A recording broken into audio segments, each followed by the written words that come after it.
Greetings and salutations, ladies and gentlemen. Welcome to yet another episode of The Lowdown on TSWS Gaming. I'm your host, Loke7. I'm sorry, I'm not your host, Loke7. It's a 50-50 show, this one. I'm Loke7. No, you're the host. You're the He's- host. I'm just sitting here Goddamn, doing nothing, just doing a whole lot of I'm- nothing. I'm trying to throw some I'm nothing. responsibility. I'm trying to make you carry the channel even more. Anyway, I'm your host, Oh, Loke7. stop it. He's my co-host, Ham Solo. Hamothy, how are you doing today? We're just a couple of hosts. What? Host? Please explain, sir. Like Cozy would say, sir. Sir. What? Oh, Couple shit, of I don't what? know. Just a couple Give of your chance to hosts. back out of this one, bro. What? No cares are given at all, brother. No cares are given. I'm just having a good time, yeah. and I'm happy to be here with you this Yep. fine afternoon, man. It's been it's been a hell of a year in gaming. I mean, last week was incredible at the end of the week, and then this week we got a little taste of something good from PlayStation. Finally, Oh my God. finally. Don't say finally. Don't say finally. Stop it! No. I'm talking. See, you getting things mixed up. Like I'm talking as if like the last decade or something. I'm just saying for this year. It's been a little been rough. I mean, come on, it's been rough. Yeah. Let's keep it real. It's been rough, and we finally get to get something amazing. I'm excited for it. Aren't you?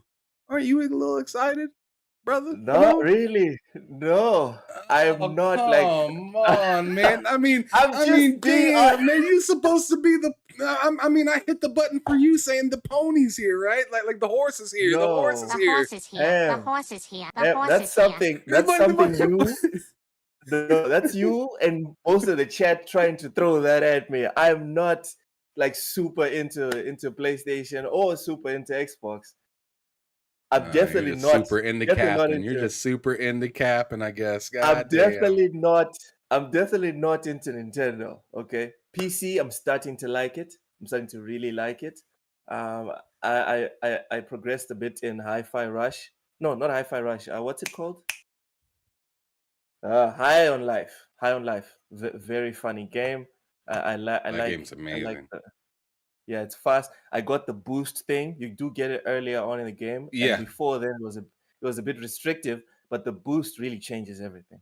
I just have to remap my bindings because my fingers are not used to, like, instead of doing something with this, my fingers are not used to like stretching to the other side, and it's an awkward thing to do, but I'm figuring it out. You got sticky fingers, man. I don't know what you're doing over there, brother. As for Spider-Man, Ham, I've been 100 since forever. Okay, I played the first Spider-Man. I didn't play Black Spider-Man. I will play Black Spider-Man one day eventually. And this one, I was going to get it. I was thinking I was definitely going to get this game. All right. But as soon as I saw like on my Excel sheet that it's 3 days before Metal Gear, then I was like, what are we doing? It's Metal Gear, of course. There's nothing to discuss here. I don't care. Okay? I don't. Honestly. Anyways, welcome in Vincent Vega, Jacob Novak, Matt Likes Games, Tortoise Hawaii, Big Mad Mo, Too Big. Jacob Novak says Infinite Season 5's cross-core amazes me. Nice. Halo Infinite is definitely banging. Drawn TJ, welcome in TJ, our usual MVP. Too Big is now spamming the emoji with my face and the PlayStation 5. Okay, so I leaned into it. I did lean into it, but whatever. Richie with the $1.50 Canadian super chat with the pony, the unicorn. Yeah, that an emoji. I mean, I'm assuming he's talking about Spider-Man. It's like a unicorn, right? It's like something you see rarely. Oh my lord! I'm just kidding. Stop it. Big Memo says that's cap. I'm not capping. I'm not capping. Richie, thank you so much for the support. Really appreciate the 150, bro. He also Absolutely. says embrace the pony. Sony got 3 exclusives this year. It isn't that bad. Guys, if only Sony had Starfield, because the way I see it the same way as Pixel Ham. And obviously, we haven't gotten into the topics, but just a side note, I see video games the way I see, like what Pixel Bit posted on Twitter a couple of hours ago. I don't have it in front of me, but he posted something that I'm definitely like 100% down with him on. He put in he's put in 13 days in Starfield, and he says that's what brings value for him. I want to use myself as an example, Ham. I've put in 50 hours into Valkyria Chronicles, not an exclusive, but I've done it on the PS5. I'm at level 132, 33 on WRC Generations, also on the PS5, God not damn. exclusive. Yeah, I'm going for the plat. I don't care. I'm getting to level 150. I don't care. And that's on the PS5, also not an exclusive. So I don't sit there and think, because people are losing their minds and it's trending, this is something that for me is like a big deal. I look at value for money. I don't see the value for money proposition. I'm sorry, if there's any Spider-Man fans in the chat, don't skewer me. If there's any PlayStation fans, this is not partisan. Because like I just said, I've put in well over 100 hours into 2 games that are specifically on the PS5, right? Yes, Raichi Valkyrie Chronicles is on the Xbox. Ham, I would pick Valkyria Chronicles 4 or WRC over any of the Spider-Man games. But that's for me. Why? Because I know what I would do in the Spider-Man games. Spider-Man, Right. 30 hours, 25 hours tops. And I'm out. You know what I mean? I'm out. I'm gone. Any one of them. WRC, literally, I'm binging WRC. I'm doing podcasts on Friday, 2-hour, 3-hour podcasts where I'm guesting. And if I'm not talking specifically, if it's not me talking specifically, I'm grinding WRC and I'm enjoying myself. I'm just a bit pissed off that I can't listen to what the co-driver, the navigator is saying, so I can make the perfect turns. I've turned the difficulty up all the way to the top. I'm still kicking ass when it comes to lap times. Valkyria Chronicles, I've been grinding for months now. I'm still having fun. Still haven't finished the story. I'm close, but I still haven't finished the story. I still go back to like the side stories or the side characters. It's like I'm watching, but I'm also playing an anime at the same time. For me, that brings me what's it called? That's value for money for me. When it comes to Spider-Man, I'm sorry, I'm gonna play it once. I'm gonna play it 20 hours maybe, and then I'm out. So value proposition, I don't think it's a hot take for me to say. When I saw Metal Gear was next to it, I was like, sorry, I'll see you next year maybe, or whatever. So you're saying all that right now just to lie and say you're not interested. Okay. That's long-winded, bro. Really not. Just, No, but you have to explain these things. Sure. You have to explain these things. Richie says he's waiting for Final You Fantasy do have to 16 explain when you lie. PC. You have to explain a lie. Right? Wait, you actually believe I'm going to buy Spider-Man 2 at launch? No, I don't. I'm just giving you a hard time. Oh, okay. All right. Let's start the damn show, or at least the preamble. Ham, my big takeaway from week 6, the Chiefs destroying your precious Broncos. Ham, what's the solution for? I already said to hang it up. I already said to hang it up for the year for both of my squads, New York, and the Broncos. We're looking towards off season. I'm already looking forward to it. Let's go off. You have the highest or second highest paid quarterback in the whole league. What do you mean hanging isn't that up? something? What do you mean hang it up? What's the plan? Hang it up. The plan is to continue on with my life and just watch them as if it's just some other game. Just don't take it too Wow. serious. This is what it God is. damn. Can't do it. God Can't damn. do nothing with it, player. Can't do nothing about it. God damn, it Ooh. stinks. Ooh. God damn. I'm just saying, Ham. We getting served. We are getting served, sir. And I'm You know here to what's tell you, really it ain't pretty. you know what's heartbreaking is that your quarterback is actually not that bad. His stats, like his Who? personal Who? stats, Wilson, his Oh, personal okay. stats. Have you seen his personal You about stats? made me mad. They're not bad. His You about turnovers. made me mad as hell. I thought you were gonna say. I thought you were talking about What? what's his Who? sorry ass name? Daniel Jones. Oh no, Daniel Jones just no, that's just ugh. There's no defending Daniel. And then Exactly. that That's what contract. I'm saying. Lord, Lord in Hey, heaven. pause real quick. Pause real quick. What? Big Mad Mo, let me know if you're here. Continue. Oh my God, Big Man Mo says you're playing what you can. Scraps over there. Seriously? Okay. Vincent Vega says driving a Land Rover makes one enjoy WRC. Vincent and Ham, did you know? I'm sure I'm sure you know of this game. It's called Mud Runner, where you drive like off-road cars, Yeah, mostly Mud trucks. Runner. Yeah. Like you're either pulling something or you're just driving through bad terrain or I something like that. wish Yeah.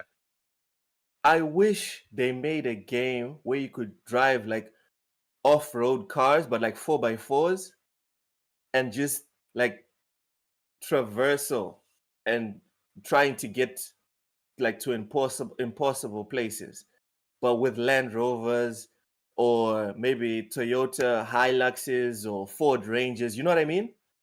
That would be very nice. I bought Mud Runner because when I saw the cover, I thought that's what they were doing. That's what they were going for. I jumped on. I was like, God damn, that was an L for me. Jumped right off. Drawn TJ with a $5 super chat. I Thank you so know much. he Drawn didn't TJ. have to pay to say that. That was mad. There's- He's like, I'm making sure he Ah, hears this.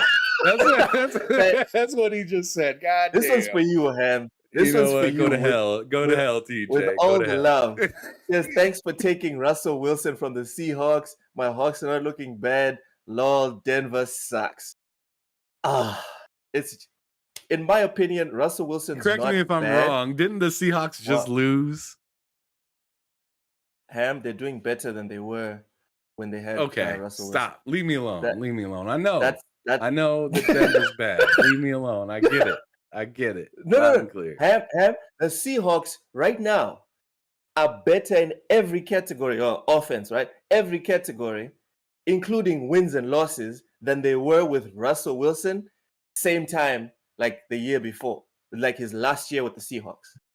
So, yeah, John TJ is like really grateful. He's very happy. Whatever. Rachie says Death Stranding with cars. You know what? That wouldn't be bad. I love Death Stranding. I love off-road, so it'll work. Dolomite says PlayStation not having any games is like McDonald's not having. God damn. Okay, you know what? Y'all need to stop. Hey, Lady Foxfire, welcome in. Says what's up, everyone. Okay, Ham. That was my takeaway. I enjoyed watching the Chiefs destroy the Broncos. What was yours?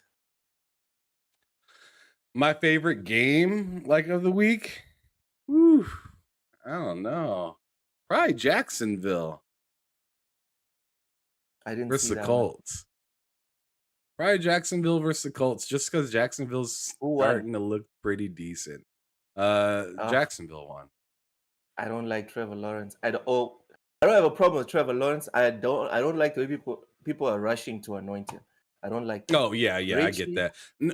No, I like I like seeing that team come up just because it's like the Clemson tandem that was Trevor Lawrence and Travis Etienne, and now they're back at it together again, but on a pro team.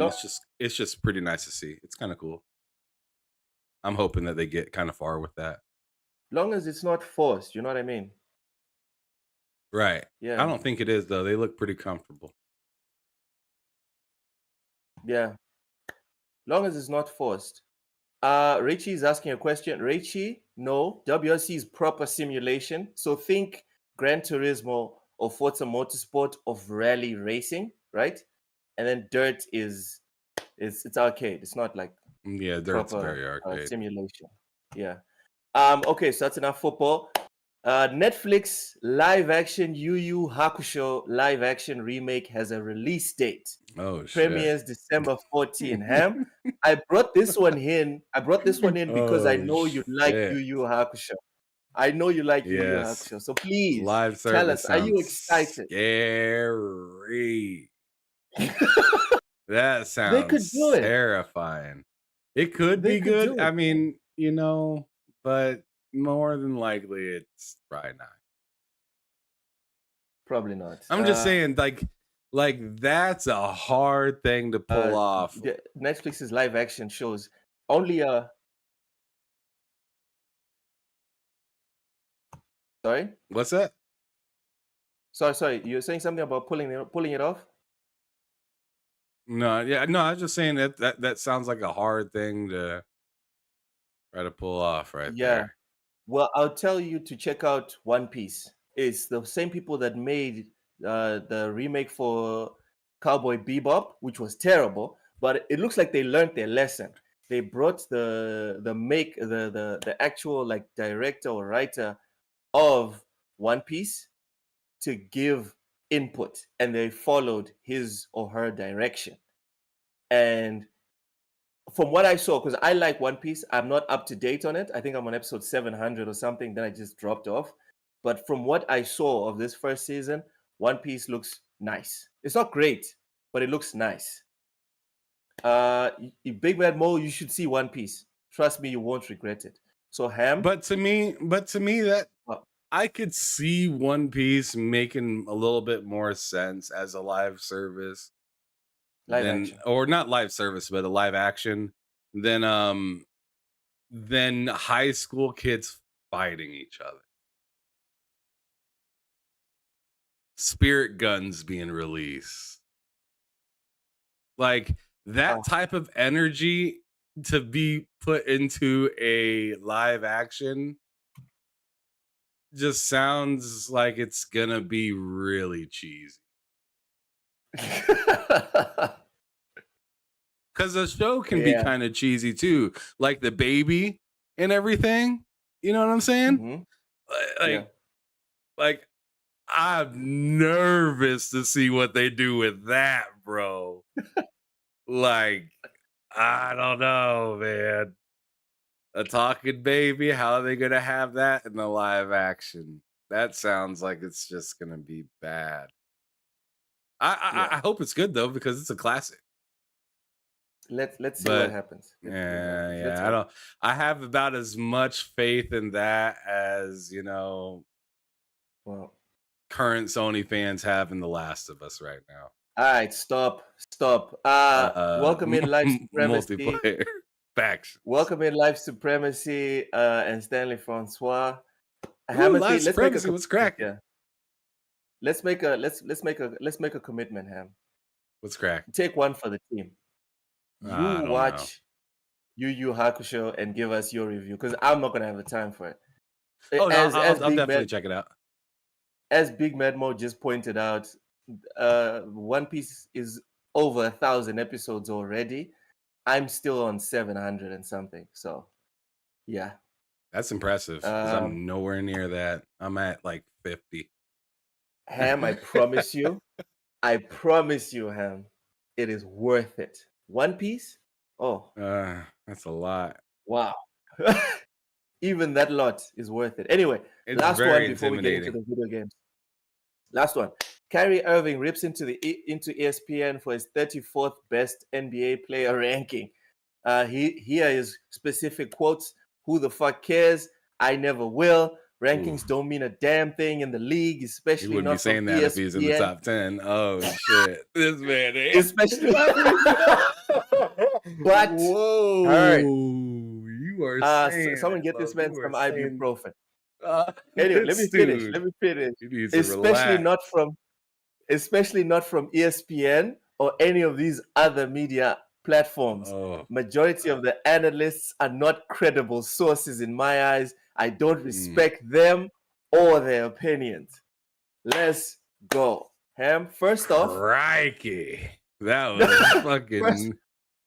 First off, is 34th best fair? And second, what do you think about his reaction? Well, first of all, you're an NBA player with... I don't know how many players are in the NBA, but I know there's a lot more than 34. There's a whole lot. And you haven't really been all that fantastic, the last few years. So I think that's actually not terrible for him. There's 390 active NBA players right now. So come on. He's still in the top. He's still 10%. In like the top. Yeah. So like, that's stop 10%. It. Yeah. I mean, he wanted to be in the top 10. And I think he has top 10 like ability, but when is that going to show back up? Or is it going to show back up, because he has some injuries and stuff like that in his history. Or when there's a cultural phenomenon going on. This man just needs to stop talking. Like, he's just one of those guys that he's like, man, and like you hate to say that like dirty like thing that LeBron got told, like, shut up and play basketball. But sometimes it's like, bro, but but in this situation, it's just like, bro, you are making your legacy worse the more you talk. So for your sake, shut up and play. Not for society's sake, for your sake. Yes. You want to go down in memory as a good dude, as a great player, as somebody that gave a damn about basketball, bro. You just gotta stop. You making too much noise. I'll be brief, fam. Kyrie Irving is the personification of that famous quote that says, "Discipline always beats talent." Yeah. Doesn't matter what God gave you, bro. Doesn't matter what God gave you. If you don't work on your craft, you're going to fall apart. And Kyrie Irving is way too young and way too talented to be looked at the way he's looked at now. But that's what happens. You're worried about social media, social justice. You're worried about all the things social. You're not worried about doing the thing you'll get billions, millions to do. You sort your shit out. Hey, like, I'm not huge into athletics, social justice stuff, but if you're going to do that, you gotta perform on the court. Yep. You can't be more. It's exactly what you just got done saying. You can't be more in the streets than you are in the game. So it's just like that's all it is. Like, I don't mind. Like, do what you want to do. It's your life at the end of the day, and I ain't gonna tell you how to talk to folks and how to like whatever. Like, at the end of the day, I don't give a shit. But yeah, don't be mad when people are calling you out because you ain't putting that work in on the court, but you putting all that work in. Basics, bro. Yeah, you're not doing the basics. Welcome in Sour Blow screams out Celtics. You know what? Some people are born just to lose. It's fine. Damn, let's get to the video. Man. No, that's not true, man. Bill Russell man, stop. But I'm talking about like what you're doing today. It's not about what you 70 did years ago. What you did 50 years ago, bro. It's what about what you're doing now. All right. My son watched the Lakers win. He's barely 10. He watched the Lakers win just now. When was the last time the Celtics won? Anyways, here we go. Marvel Spider-Man 2. Yeah, well, my kids again barely 10. So okay, whatever. Let's go. Marvel Spider-Man 2 review. The score is 8. It was reviewed by Simon Cardy.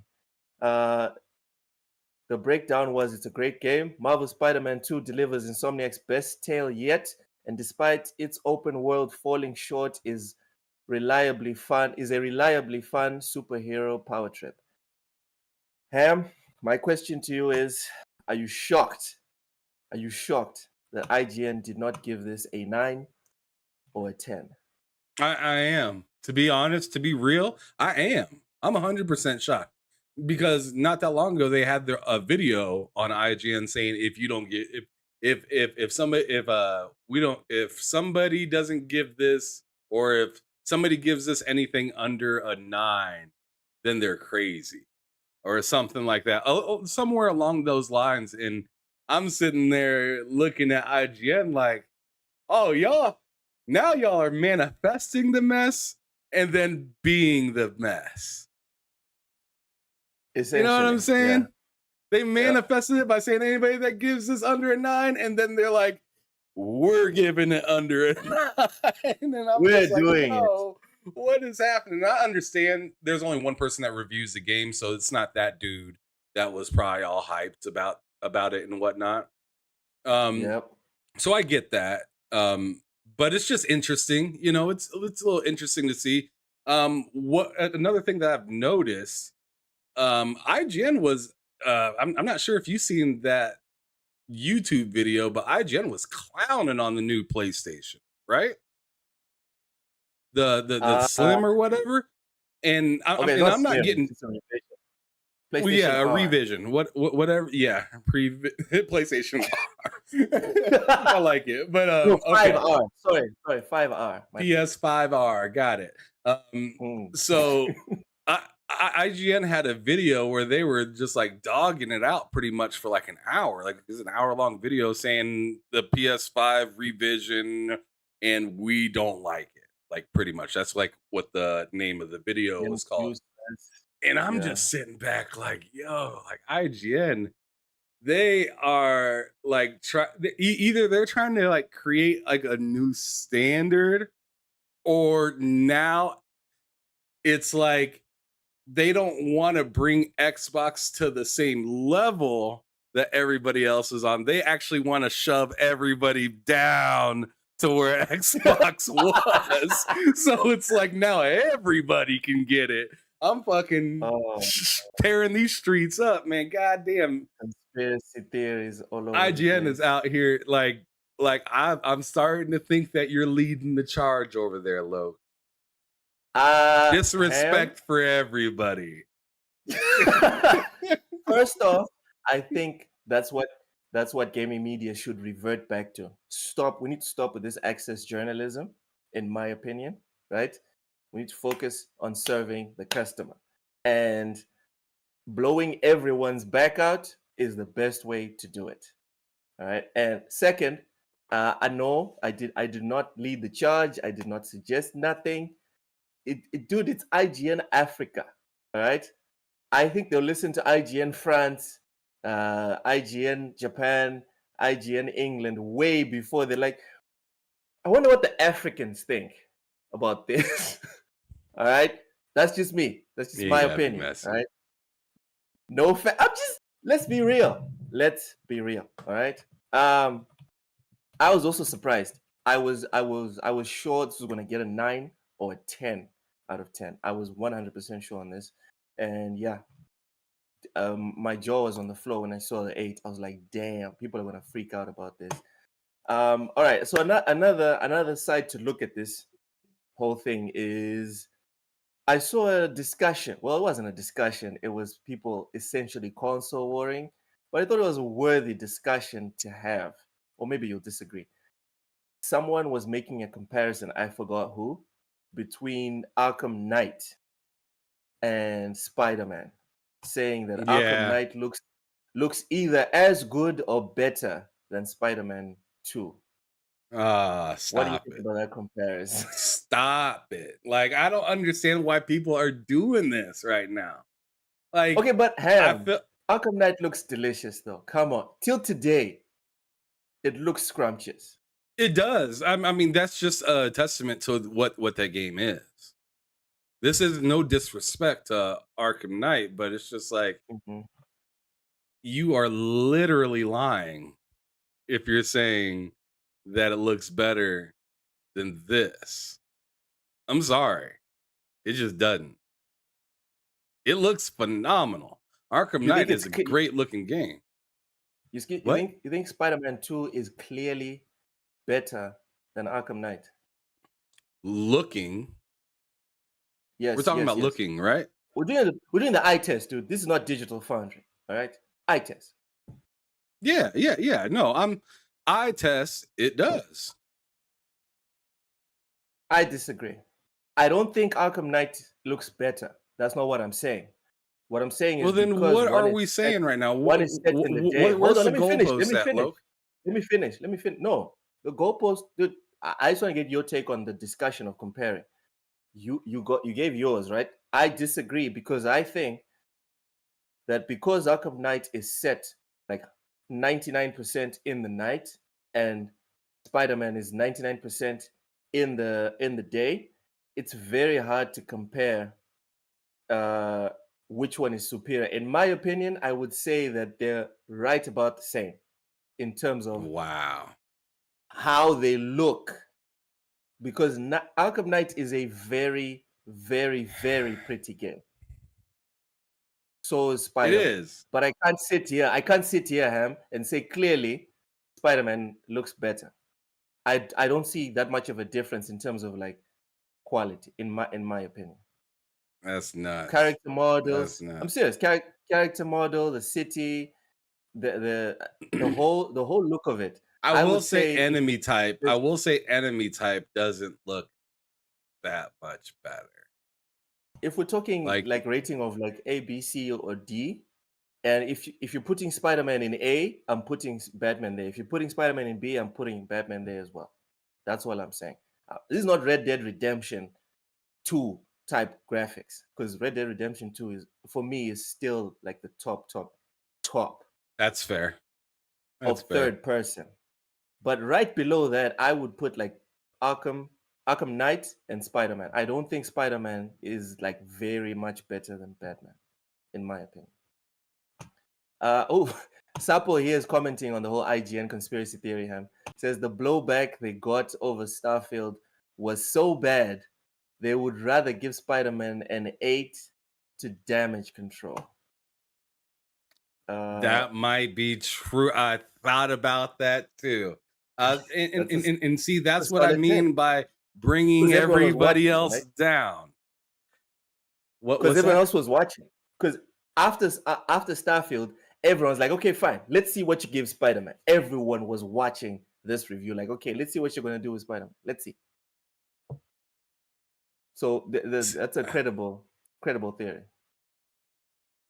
See, if you guys are watching the stream right now, this is what I'm not excited for. Is Mary Jane pieces of the missions. I tell you, I couldn't be less excited. Ham, I just want to comment on something real quick. Mary Jane, right? Mary Jane is a reporter. When I saw her take down trained thugs from behind, I was like, you know what? Maybe she caught them unawares. You know what I mean? Cool. And then the video keeps going, and then one of the thugs turns his gun to her, is facing her. What does Mary Jane do? She kicks him in the knee, right? Like they're facing each other. This is a reporter, right? Someone that writes for, I don't know, New York Times, for example. No, New York Times, right? And then facing her is a trained, grizzled professional, right? And instead of it being like a game over, she would never be able to take down this person. She kicks him in the knee, right? Bro buckles all the way down, like almost to the floor. And then I think she tases him or hits him, or it's something in the neck. And he's out. He's out. And I'm just like, bruh. At this point, just give her the same movesets as one of the Spider-Man, just without the webs. That's all I'm saying. This was a very good opportunity to be like, let's put in an unforgiving stealth section, right? for a normie person who is Mary Jane to try and get through and maneuver and take away the power fantasy part, which makes up 90% of the game. Let's give you 10% for you to calm down and see what it's like for normal people trying to take down these goons, and Spider-Man is just jumping around and playing with them as toys. You know what I mean? To give you Mm-hmm. like a different scope, a different view. But when I saw this, I was like, okay, fine, whatever. Am I exaggerating? For me, that's crazy. Yeah, I don't think that's crazy. I would have liked to see something else from Mary Jane. Like, I totally understand that she needs to be part of the story. I get that. That's totally fine. But beating up thugs isn't what I really want to do with what looks like a soccer mom in the game. Like it. I mean, they're trying to turn her into Charlie's Angel. I don't get it. Did you see the latest Charlie's Angels? That was some funny shit. It was chicks her size taking down huge dudes. It was comical to watch. But hey, it's the movies. Anything can happen. Richie says, well, this year we got Tomboy Lois Lane, and she does kick. Which Lois Lane is this? Which one are we talking about? The one from the CW?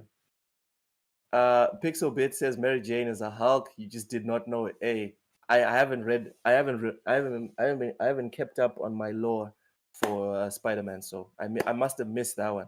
Dark Optimus with the sauce says Spider-Man scoring higher is a true testament that people enjoy greatness over midness. Is midness a word, Ham? I don't know. I mean, I guess. I guess it is. I guess we're going with it. I guess we're going. Yeah, we're with going. It. We're riding with it. All right. So you are getting Spider-Man 2, correct? Yeah, absolutely. All right. Absolutely. Enjoy. Like I said, for me, it's like finally they got something that I'm interested to play. I wasn't interested in Chia. No one was interested in Chia. The hell, dude. My 10-year-old. I mean, that was the only other like Chia.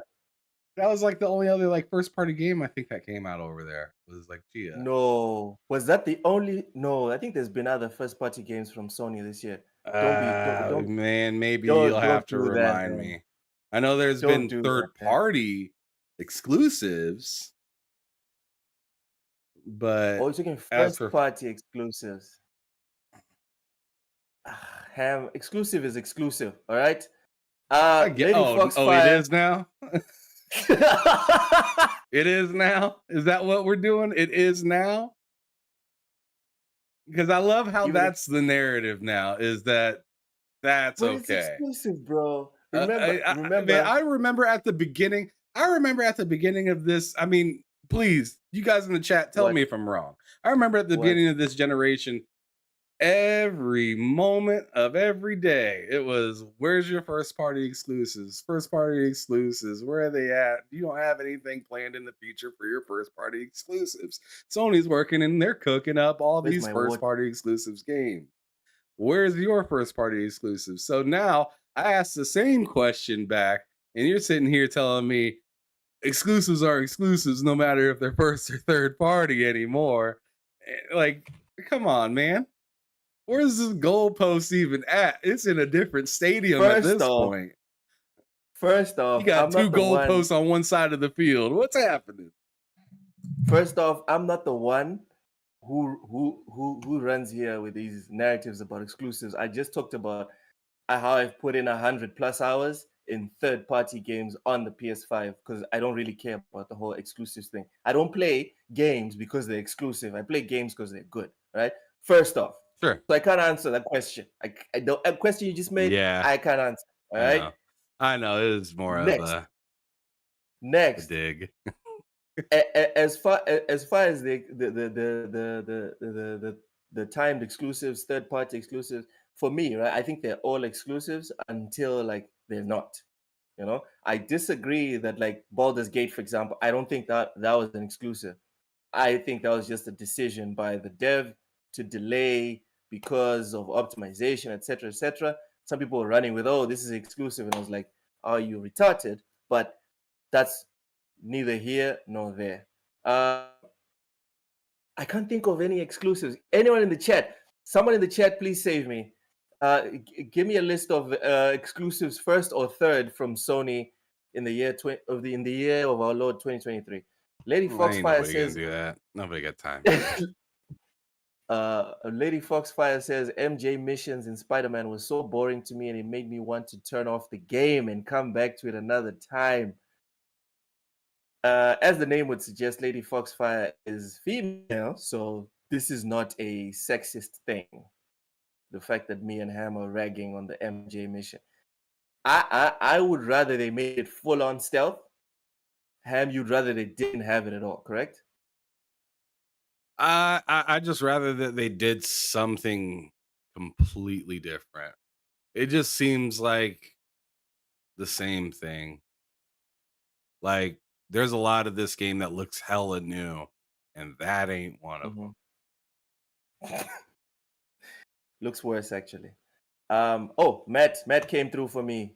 Came in clutch. He says you get Final Fantasy 6 or Final Fantasy Racist and Spider-Man. Okay. Oh, and Forspoken. But Forspoken's already on Xbox, right? Oh, I'm happy that you said that. Oh Lord. Man. I'm happy that you said that. Because I almost completely forgot again.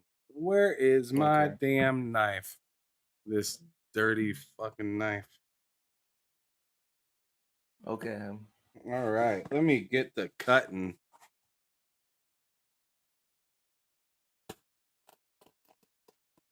All right. As we sit here and wait. What's this? All right. That you so I got some. Oh, almost dropped the knife on my foot. Oh shit. All right. So. Damn. So hey, what's speaking that of that, box? There's another box there. Hey, you see that? That's fantastic, for right? For broken. I got it right here. Guy. Yeah, look at this me. Look at me supporting. Kind of. I got it on sale for like $18. But so supporting it kinda. And then there's this pretty sucker right here. What's Do you know what this is? No. This is da-dum Dead Island 2. The Hell A edition right here. So yeah, I went on ahead and I copped this. This is the collector's edition, right? $25 from GameStop. I got this for $25 and got this for $18. You know where I live. You know you can send this stuff by post, but you never get me anything from Metal Gear related. All right. Anyway, it's because it stinks. Nobody wants to sell that stuff. Pixel says you got the right price for Forspoken. Okay. All right. Matt thought you were gonna sacrifice. Matt thought you were gonna sacrifice your PS5 live on stream. All right. Hell no. Man, this thing is pretty. You see, it's glossy. Yeah, it is. It is. Are you gonna take it out the box from the bottom? Keep it like that forever? I'm gonna take it out of the box for right now just to show it. Just bam, there's this little thing. It's just the sleeve. Also, you can keep it glossy. That's nice. Yeah, can keep it glossy. Glossy and flousy. Ooh, this top box comes right off. 20, yeah, that's what I'm saying. $25. GameStop was out of their fucking minds. I don't know what GameStop was thinking, but that's why they're closing them. It's cause they're out of their fucking minds. Yeah, exactly. Got a couple pins right here that I can put somewhere that I'm not gonna definitely put on anything probably, and I got a map. Right. Okay. It says your guide to Venice Beach, and then look. You want to see something really rare? Okay. Tell me. Wait a second. This isn't the rare thing. This isn't the rare thing. This is just kind of cool. It also came with like this patch thing that you put on to a jacket or whatever, with a bunch of cards of the characters, like tarot cards, or Yeah, it says like strength, the hermit, Yeah, those are tarot cards. um, the lover. So yeah, they're Who's all. death? Who represents death? Show me death. There's usually one for death there. It says the tower. Try not to bend these suckers. The wheel of fortune. No Oh one. no, there might not be a death one. Come on, you spend the No, whole time killing. it Oh says the Lord, talk about lovers, wheel of fortune, the emperor, the tower, okay. strength, and the hermit. All right. There's no death there. But that's not the rare thing I was talking about. Okay. You want to see What's the something rare thing? rare, Loke? Let's see. Here's something rare. See this still book right here? Uh-huh. Gotta Don't open tell me it there's real a quick. disc in there. Don't you dare tell me there's a disc in there. That Take would be this little wild. seal of Xbox greatness, Dark Artemis. Oh, Um, okay. Stop it. Stop it. and then look at that. There's a A disc. disc. Look at that. A Damn. disc. Yep. Someone needs to send that info to like the God of War guys. Need to get their shit together. Yeah. God damn, they really get these discs in there. God damn.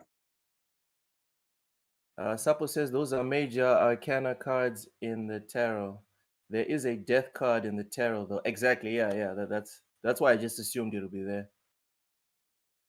God Jacob damn. Novak, we don't care. We don't care for trash broken. Damn. Rachie, wait. How did Forspoken get FSR 3.0 support if the development team doesn't exist anymore? I don't know. It's probably that's probably what the Naughty Dog team is working on since they're not doing factions. There we go. Yeah. Um, Golly, I had to rip this sucker out of there. that's I nice. felt like I was gonna break the disc, but yeah, it's nice. This whole thing, this whole That's good. shabam is nice. Looks like I'm gonna be playing either that or for So Spoken tonight. 25. Probably 25. Forza, That's but I'm gonna play one of these two at some point whose mic tonight. volume is low? Novik, mine or Ham's? I don't Ham, know. check the volume for the mic. For I our think it's mics. yours. All right. What? Gotcha. It's on You're max, good. bro. No, All right. it has nothing to do Let's with you. all right, let's move on. Spider-Man, hey, if you're looking forward to it, looks like a solid game. IGN elected not to give it a 9 or a 10. We don't know why. Wow. Dark Optimus says, don't be jealous that Forspoken was better than MT4. Okay. Next topic. Microsoft is the first Minecraft is the first video game ever to sell more than 300 million copies. This is from PC Gamer. So developer Mojang Studios has announced that Microsoft Minecraft, first released in early access 2009, has now sold over 300 million copies worldwide. It is the first individual video game to hit such a milestone, with its closest rival, GTA 5, languishing behind on a mere 185 million copies. 185 million copies. Other series have sold more over multiple entries. Mario games are estimated to have sold over 800 million combined. Tetris 520 million combined. 425 million of which are on mobile. But no single game has ever sold as many copies as this. Ham, say something nice to celebrate Minecraft just doing something that probably will not get done for another 10, 15 years. Cool words, bro. What? Congratulations, Minecraft people. That's all I have to say. That's it. That's it, bro. Damn. Because I mean, Minecraft is just like not on my radar. I mean, good for Mojang and all of that stuff. But I'm like, Like, not give a I'm happy fuck. for my daughter's game. Yay. Like, it's cool. Yay. Whatever. For me, my takeaway from this is now we know why GTA 6 is taking forever. GTA 5 sold 185 million copies. Like, Yeah. forget I all mean, the it's stupid money. microtransactions. Forget all the microtransactions, Ham. 185 million copies. That's insane. As for Minecraft, hey, this is just more proof that Ham, me, you, most of the people in the chat, we're the minority. We are not the majority when it comes to video games. Because 300 million, that's insane. I couldn't It spend is. 300. I couldn't spend 300 nanoseconds on Minecraft. There's 300 million people that thought it was worth a purchase. I like what Wild. Big Mad Mo said. Like, I 100% agree with that. Ah, Microsoft's selling games. What's happening? Yeah. I mean, that is something to actually kind of bring up and talk about because I thought nobody bought games. I mean, geez, 300 million and one. I mean, that's kind of wild. Looks like somebody's supporting the devs. I'm just saying. They look pretty damn supported, wouldn't you say, Lo? yes. Can you feel the support? Ham is the highest selling single game of all time. Yes.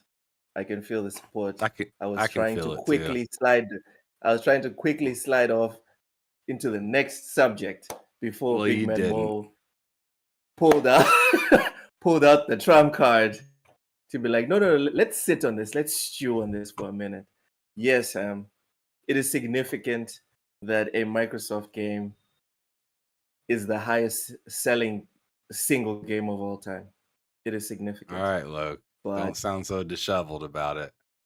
I'm not disheveled. I'm just stating I want the to thank fact. all of you But for your unwavering support for PlayStation. You need to stop, man. You do need Thank to you so stop much, it. Matt, for giving me that button. Can you stop? My question for you, Ham, can you stop playing that when Jim Ryan retires? Can we agree that you will do that? No. God damn it. Well, it was worth the shot. It was worth the shot. Yeah, Ham. Anytime anyone brings up, oh, people don't buy Xbox games, just bring up Minecraft then. Fine. All right, sure. What the fuck? Hold on. Uh-oh. Uh-oh, is your horse bucking out there in the back? No, something's happening. My dogs are losing it. I'll be back in a minute. Uh-oh. Uh-oh, that's not good. Oh, shit. Well, we're done with Minecraft. I'm going to go on ahead and move on from that. But, yeah. Loke has to go take care of some stuff with his house. As for what we're going to be talking about next, I mean, come on now. Why wouldn't we talk a little bit about Activision Blizzard? Or why not?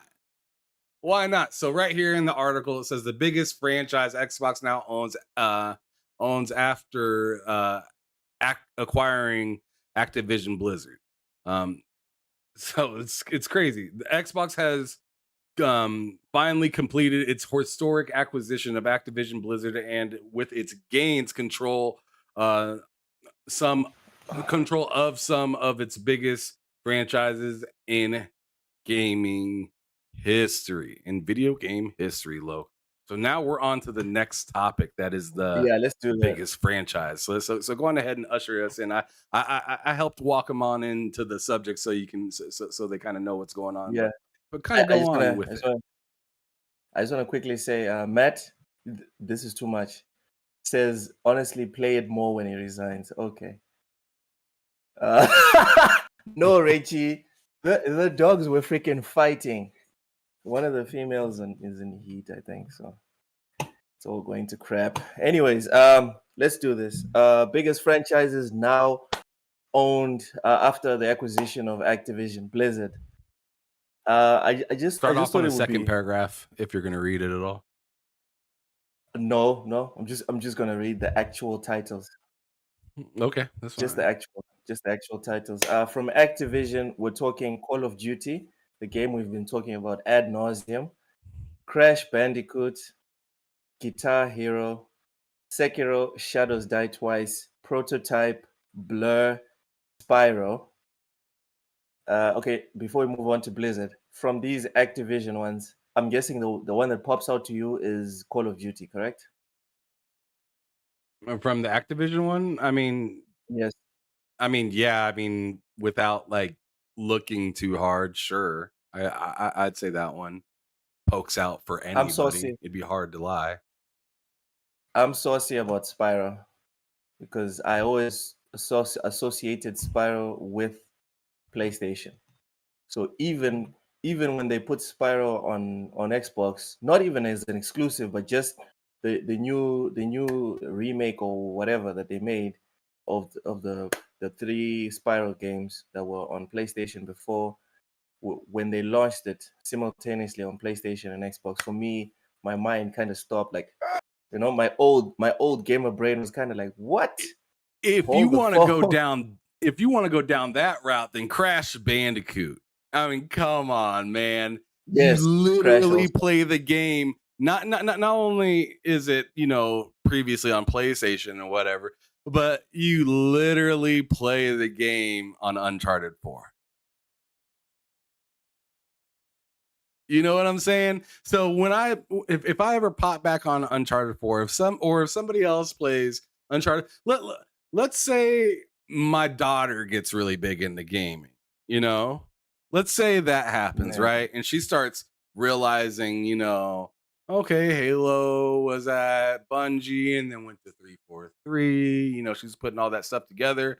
And she's like, I'm gonna play some retro games today. When she gets older, a retro game would be something like Uncharted, like 3, Yeah, true. 4, whatever. No, not even. Yeah, the fourth one. The fourth one. So Mm. she sits down and plays it, knowing like let's say Xbox and everything is still like the way it is right now with Activision and whatnot. She's literally playing a PlayStation game, but can only play as that character again on either some sort of emulation device or an actual old PlayStation. But if she really wants to know that she can get Crash Bandicoot, she'll have to turn on her Xbox. That's crazy to think about, because you're sitting there playing Uncharted 4, a Naughty Dog game. You're playing a Naughty Dog game inside a Naughty Dog game, and that Naughty Dog game is now an Xbox game. Crazy. Yeah, Spyro jumps out to me because I preferred Spyro over Crash. Isn't Spyro is Spyro Insomniac? I don't remember. I don't remember. I just remember that it was only on PlayStation. I do remember that. I don't remember if Anyways, Spyro is that's Insomniac or not. Activision. I gotta look that up. Oh wait, no. Okay. Oh, yeah, it's Activision, but I was wondering who developed under it. Who developed it? Yeah. All right. So Blizzard, the heavy hitters are Diablo, obviously, Warcraft, Overwatch, StarCraft, Lost Vikings. Never heard of Lost Vikings, but okay. Which one pops out to you, To be honest, Warcraft. World of Warcraft drops out. And you know why? Because whenever I see World of Warcraft, just the title, I think of Mr. T.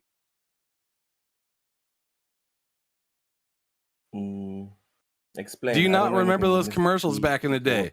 I'm a 9th level warhawk. Like he used to always have those commercials for World of Warcraft. Yeah, I don't know what commercials y'all see though. It's a video game commercial. So thank you for acknowledging I do not live in the US. Someone clip this and add it to the ever-growing playlist where Ham's mask falls off. I don't live in Texas. You continue to tell me that Texas is annexed, so I'm telling you that, Lord. You know what? We all know The Texas game isn't part of the United States. Stop the IP it. the IP the IP that sticks out on the Blizzard list for me is StarCraft. Not because of the oh, my wife's in the chat. Sarah Caldera is in the chat. She says, "I just crashed this live to say I love you too, babe. Love you too." Aw, how sweet. Yes, yes. Damn, I forgot which way is up, which way is left or right. What was I saying? StarCraft. Yes. Well, you better get right StarCraft. before you get left. I tell you that much. Yeah, StarCraft is the one for me because of the potential they could do. Like Ham, you know the war had the third part, the third what's it? Third person, yeah, the third person Warhammer game that's coming out, Space Marine 2. They could Yeah. do something like that with StarCraft as well. That'd be amazing. With like the soldier, the human, like NPCs or whatever. I think that would be a good one to lean into. Now that Gears of War is gone, the more like shooters, grotesque shooters that we can get, third person, cover based. Thank you. I'm grateful for that. Lastly, I like what Darren said in the chat. Darren Hauser. He said, "I'd like to play Guitar Hero on my series console. I can only play on my 360 right now." Facts. I have Rock Band, and I can only. I have Rock Band, and I have the Rock Band for Xbox One and Rock Band for 360. But my guitar only works for my 360, and it's infuriating. I wish I could throw that in my series console as well, but I mean, I do have like a ton of different gaming consoles, so I mean, I can still do it, but I'd like it to be easy. I was going to say, settle down, Ham. It's an issue for Darren, sure. For you, settle down. Matt Likes Games says acting like Texas doesn't have different broadcasts, and Lady Foxfire is enjoying that. All right, John TJ Loke, we know you are Texas. Okay, I'm guessing you want to say Texas. Texas pony loving person. Okay, all right. Darren, how's the PlayStation is Blockbuster, Xbox is Netflix. He just said it like you pronounce it, Taxes. Oh, I do not pronounce it Texas. I pronounce it Texas. Let's not forget who closed down. Phil is still employed. Jimbo is quit. Darren, I didn't know you're a console warrior. I didn't know this. You know what? I'm not going to be reading your comments for the rest of the show. The next game. Speak your mind, Darren. Loke, you are a good little Texan. Let me tell you something, Drawn TJ. Oh, Texas is the best state that you guys have. I don't live there, but that's the best state you guys have. There's no state in the U.S. that is more famous than Texas. Not California, not New York, New York is so good they named it twice. There's no other state better than the great state of Texas that you guys have to export. So just accept it and let's move on. Sapo says, why can't people drive in Texas? I'm guessing that's a setup for a joke.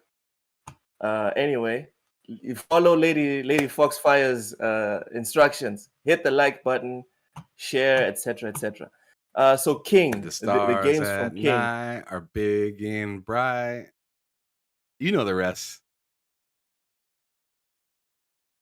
Candy Crush Saga, Rebel Riders, Diamond Diaries Saga, Bubble Witch 3 Saga. Ham, I've only sang that song offline with you and Cozy and Matt in the Discord, and you're out here exposing me. I trusted you, dude. I trusted you. Anyway, Candy Crush Saga, Rebel Riders, Diamond Diaries Saga, Bubble Witch Saga.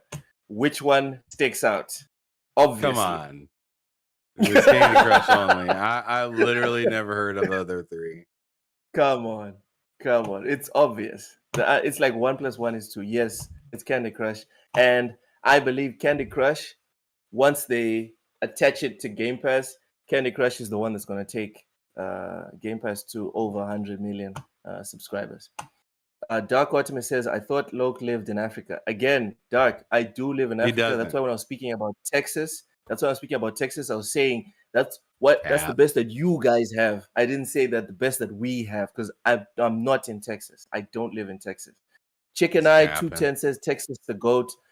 You know what, Chicken Eye? It's simple facts. We don't have to discuss this. It's very simple. Rep your state, bruh. Rep your state. Draw TJ. Everyone, please hit the like for Loke, the little Texan. Why am I little? Texas is the biggest state. Why am I little if I'm capping for Texas? Come on, dude. Anyways, let's move on. You really know your geography for Texas. Lord, you know it's what? like you've been there. We spoke about Activision, Blizzard, and King. Let's not go down this one. All right, let's not go down this rabbit hole. Otherwise, we'll never get out. Salvador says their town in Texas called Africa.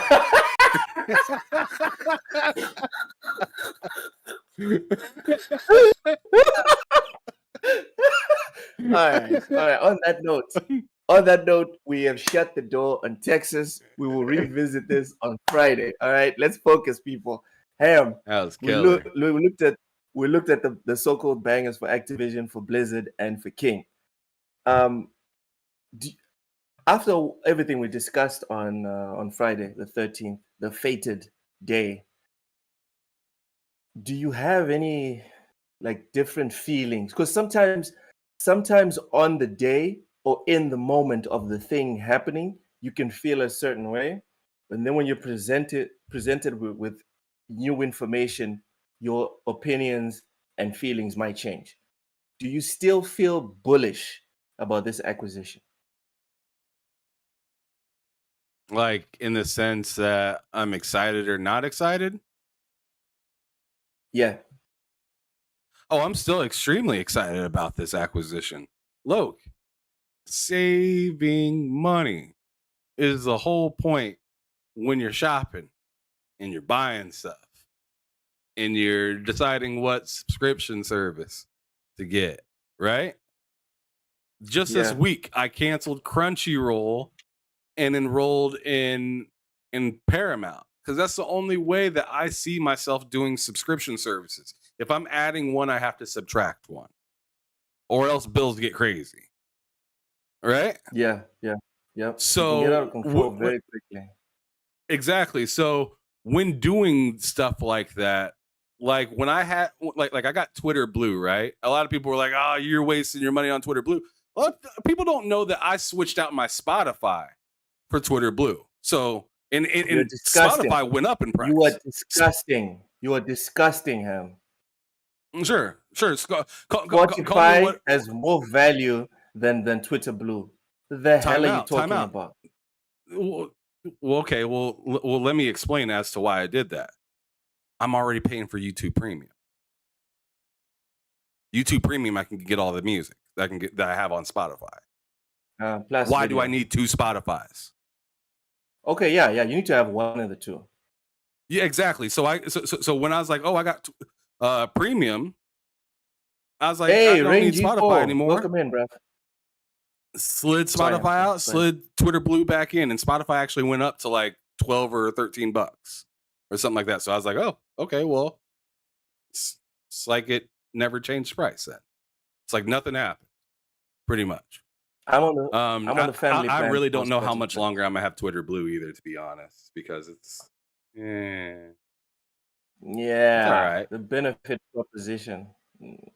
The cost it's plus pretty benefit. nice when I want to say everything that I want to say. Like when I do my random rants on there's no way I could do that without Blue. Or I post up a 5-minute video. I couldn't do that without Blue. So there are some things I get to take advantage of when having it. Being able to DM people Did you realize that they took away the ability to be able to DM people randomly unless you have Twitter Blue? And for me, Wait, so even that people does that don't have the blue, I can't DM them. I might be wrong, but from what I I think it's believe, just for the blue if accounts. even if it's just for the blue accounts, that messes up the way that I get people onto behind them sticks. So it's beneficial Okay. for me in that sense as well. You So can't cancel blue, dude. You need the blue. It's part of exactly. So it's what like you do for your show. exactly. So it's not that I'm paying for Twitter Blue just to I want to be seen first and I want to get all these, because if you look at my Twitter account, I tweet heavy one day and then like maybe once or twice for the next couple days and then heavy again and then I'll be gone for a couple days. So it's just like I'm not really doing it for the engagement as like I'm trying to get monetized on Twitter. I'm not trying to do that. Shout out to Vinny. He got monetized on Twitter. That dude's putting in some work Nice. over there. But Nice. but I mean it'd be nice to be monetized over there, but I'm not trying to surf that wave. I don't really care about that. What I care about is this channel right here and being on the mic and on the camera Trying for to get y'all. money, So yeah. yeah. Well, I mean, sure. I mean, it's nice being able to get money and all, but this is what I'm more passionate about: writing words, typing things on Twitter, not so much. Like, No, I'm not even passionate about this channel, about you, Ham. I'm just trying to monetize everything. That's what I'm trying to do. I'm joking. He said, I'm joking. so Don't I'm here for the unsubscribe. I cash. promise. Where the cash at? Don't unsubscribe, please. I need your subscriptions to pay my Game Pass and my PS Plus, please. All right, that was a joke. Oh my goodness. Anyway, so we looked at Activision, we looked at Blizzard, and we looked at King. So your feelings on this hasn't changed. You're still 100% holding the line on the acquisition. Oh, I'm happy about it. I do understand there's going to be some things that move around. So as for people, who knows, there might be a price hike in the next few years, depending on how much value versus profit that they're making. So I'm expecting that. I'm just hoping it's not outrageous. I'm hoping it doesn't go like over $22. I know, look, you said that like if it went up to like 30 something, you'd still be down for it because you get so much, but I don't want them to get too ahead of themselves is what I mean. Like you have to provide a lot to be past the $22 range, in my opinion. You have to provide a lot more than just Starfield and a couple other games. You have to have all like games. You need to consistently be popping every month. Yep. Yeah. Exactly. I can see it. So that's all I'm really saying. I look at what I spend on average in games, right?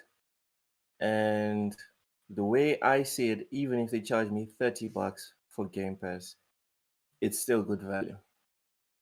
Because my math is $60 a month. Hey, I'm not sitting here trying to cap like a whole lot of these people on them Twitter or YouTube streets. I buy my games myself. So on average, I spend about $60 on PlayStation, $60 on Xbox, right? So if on Per Xbox month I'm spending $30 per month, yes. If I'm spending $30 on Game Pass and I'm getting everything, and when I say everything, I mean everything, right? Everything. Then I'm not losing. The value proposition is still there, in my opinion. If I want to buy something, I still have the $30 from there. And PlayStation, because it's my exclusives machine, I don't interact with PS Plus anymore because I don't see the value right now, right? I'll just the $60 for PlayStation, I'll either buy a game on PlayStation or the $60 goes to buy another game on Xbox, or I won't even spend it on any games that month. You know what I mean? So the value proposition, in my opinion, is gigantic for the Xbox. It even makes you sit there and think, well, why should I buy another game on PlayStation if I have so many games in my backlog, and they're literally in this subscription service that I've already paid for. Let me play this while I wait And if for you the want to buy prices it, to you can drop get it on cheaper. PlayStation. Yeah. And if you want to buy it and it's leaving, I was chatting to one of my friends on Twitter, a Brazilian friend of mine, and he was like, damn, Persona Royale is leaving Game Pass. That means I have to buy it. Why? Because again, I remember I told you this is the Game Pass goal. People don't pay attention when I say this, but I'm gonna say it for the 1001 and first time. All right. Game Pass is not to get people to subscribe. Game Pass is to get people into the Xbox ecosystem. You subscribe, you dabble, you install a game, you don't like it, because you don't have to pay for these things, right? You can quickly install, uninstall. You see an interesting picture, interesting videos. You know what? Let me give it a go. There's no need for monetary investment. Just maybe an hour of my life. You download this thing, it's not good, uninstall, move on. What happens? What they want is for you to keep dabbling until you land on the landmine. You find the landmine, and then boom, you find a game that grabs you by the short and curlies. You can't stop playing it. And if you're unlucky, it's not an Xbox first party game. What happens? What happens? That game, they send you an email for specific. There's like an algorithm that keeps track of Ham has been playing Persona 5 Royale, and then they send you an email, bro. This game is leaving soon. What's Ham going to do? Ham's put in 30 hours. He's loving Persona Royale. He's engrossed in the story. What's Ham gonna do? Ham's gonna buy Persona 5 Royale, and then he's gonna finish Persona 5 Royale. And now they've got you in the ecosystem. Because you know what's gonna happen? Because now Ham hasn't played Persona 4, Persona 3, Persona 2, Persona. What's happening? Xbox has a deal with Sega. These games are either on Game Pass or coming. What's Ham going to do?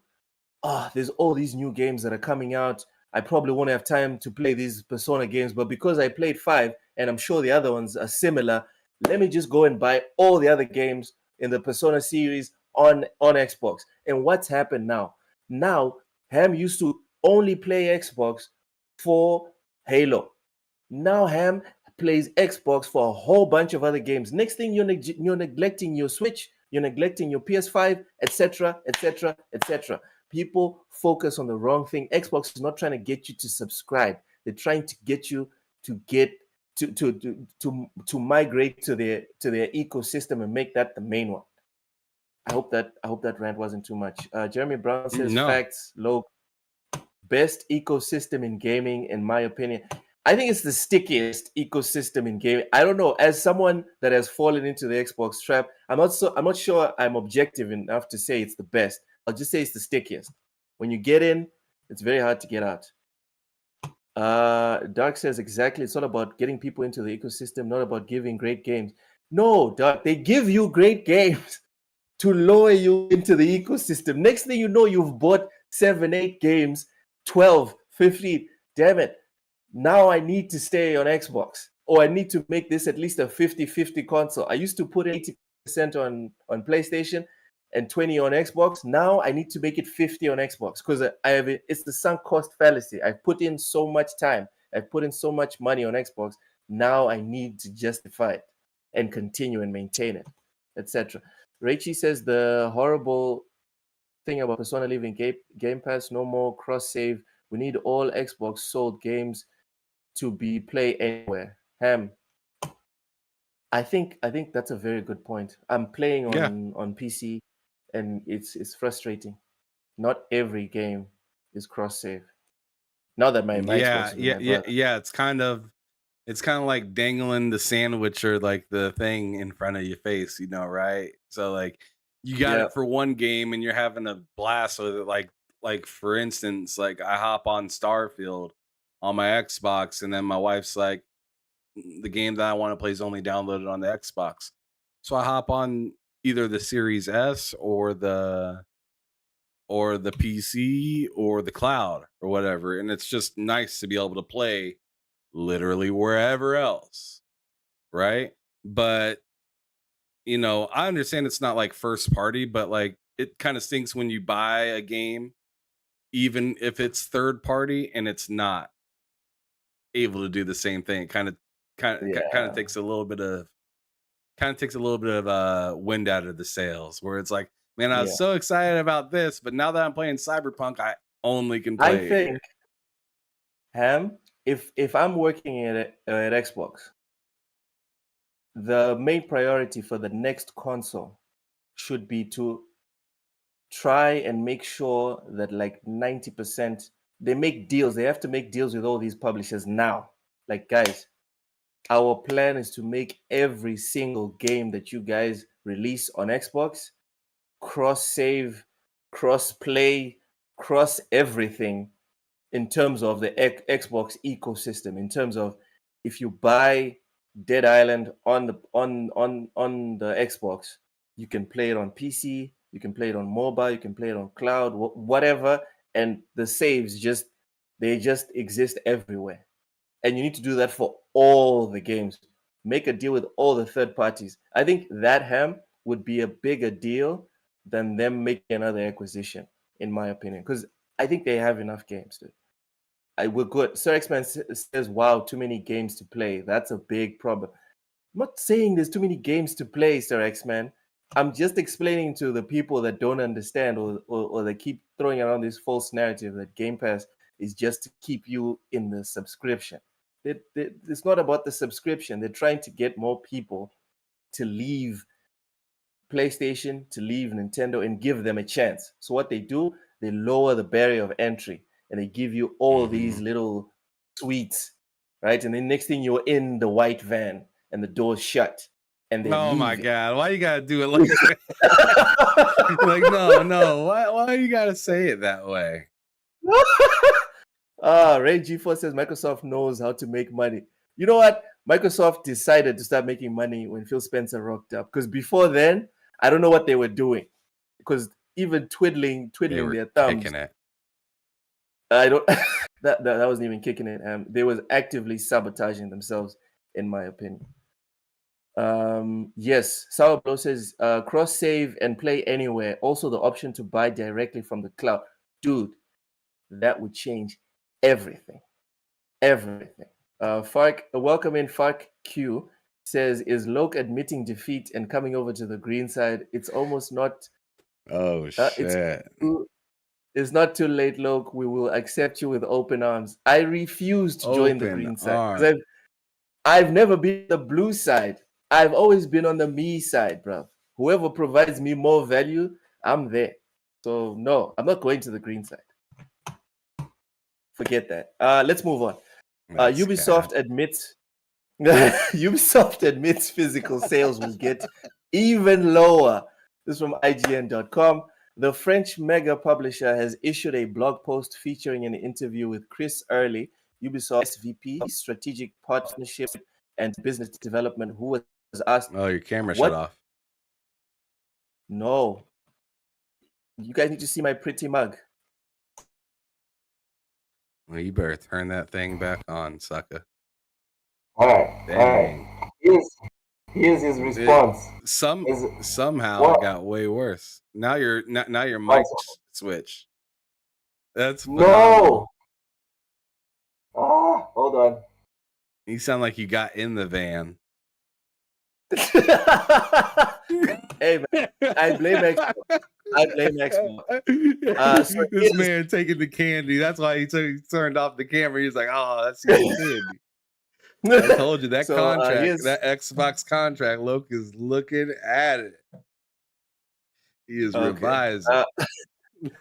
Jeremy Brown, do you work for Microsoft, dude? Because if you do, I can send you my CV, dog. I'm just saying. He says Loke playing hard to get. Microsoft gets what they want always. Again, I said this at the beginning. Remember at the beginning of the podcast, when we were talking about picking sides and whatever.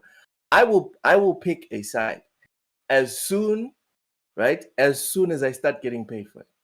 As soon as Sony gives me a job and I'm a salaried man, it can even be if it's under the not under the table. No, it has to be very clear, above board. As soon as Sony starts paying me, as soon as Microsoft starts paying me, As soon as Nintendo starts paying me, hell, as soon as Tencent starts paying me, I will cap for whatever it is that they're doing because it actively supports me and my lifestyle. I don't get paid by these guys, so no. Anyway, Chris Early said here there's a collector's edition market. Talking about physical sales, there's a collector's edition market. There's the aspect of gifting physical items and allowing access to people to be able to easily purchase a game in a store and gift them to their friends or family. Some people Yeah, I actually always read want this to on this own. channel last night. Oh, okay. Some people No, always want to let's own. talk about it though. For real. Some people always want to own the physical disc. I just don't think it's going away. Do I think physical sales might get low over time? Sure, but it uh, but will it ever completely go away? I don't think so. So since you already went into this, I'll start first. Ham, I'm interested. physical Let's games go. are going the same way vinyl music went or is going right now. Yes. Love the answer. Continue. Yeah, they're going to create collector's editions like what you just showed us right now for Dead Island 2, and Yep. I think those will be successful both for the Dropped it. customers. Both for the customers, it'll be fine. It'll be fine. Yeah, I it's think it'll fine. be successful both for the customers who are interested in that specifically, and for the publishers who now don't have to spend X amount of millions, right, producing physical copies for a market that is practically dead or almost dying right now. The mainstream purchase of physical games, I think, is dead. It died with the PS4, Xbox One generation. As soon as the internet became fast enough so you could download these games in a matter of hours instead of having to stay in line, and then as soon as preloads became a thing, and then you could have the game preloaded, and it was just counting down. And for some people, you could temporarily move to New Zealand just so you're the first one. Anyway, point is, Right. as soon as the PS4 and the Xbox One gathered momentum with the internet, physical games, in my opinion, died. So I think this is actually a good move for everyone to I just think it's accept wonderful. that, you know what? Yeah, you know what? What's Old slippery? Yeller can't pull it anymore. Go ahead. What's slippery about this is pricing, right? I can only imagine Yes. that they're going to be like, "Oh, you want this physical, huh?"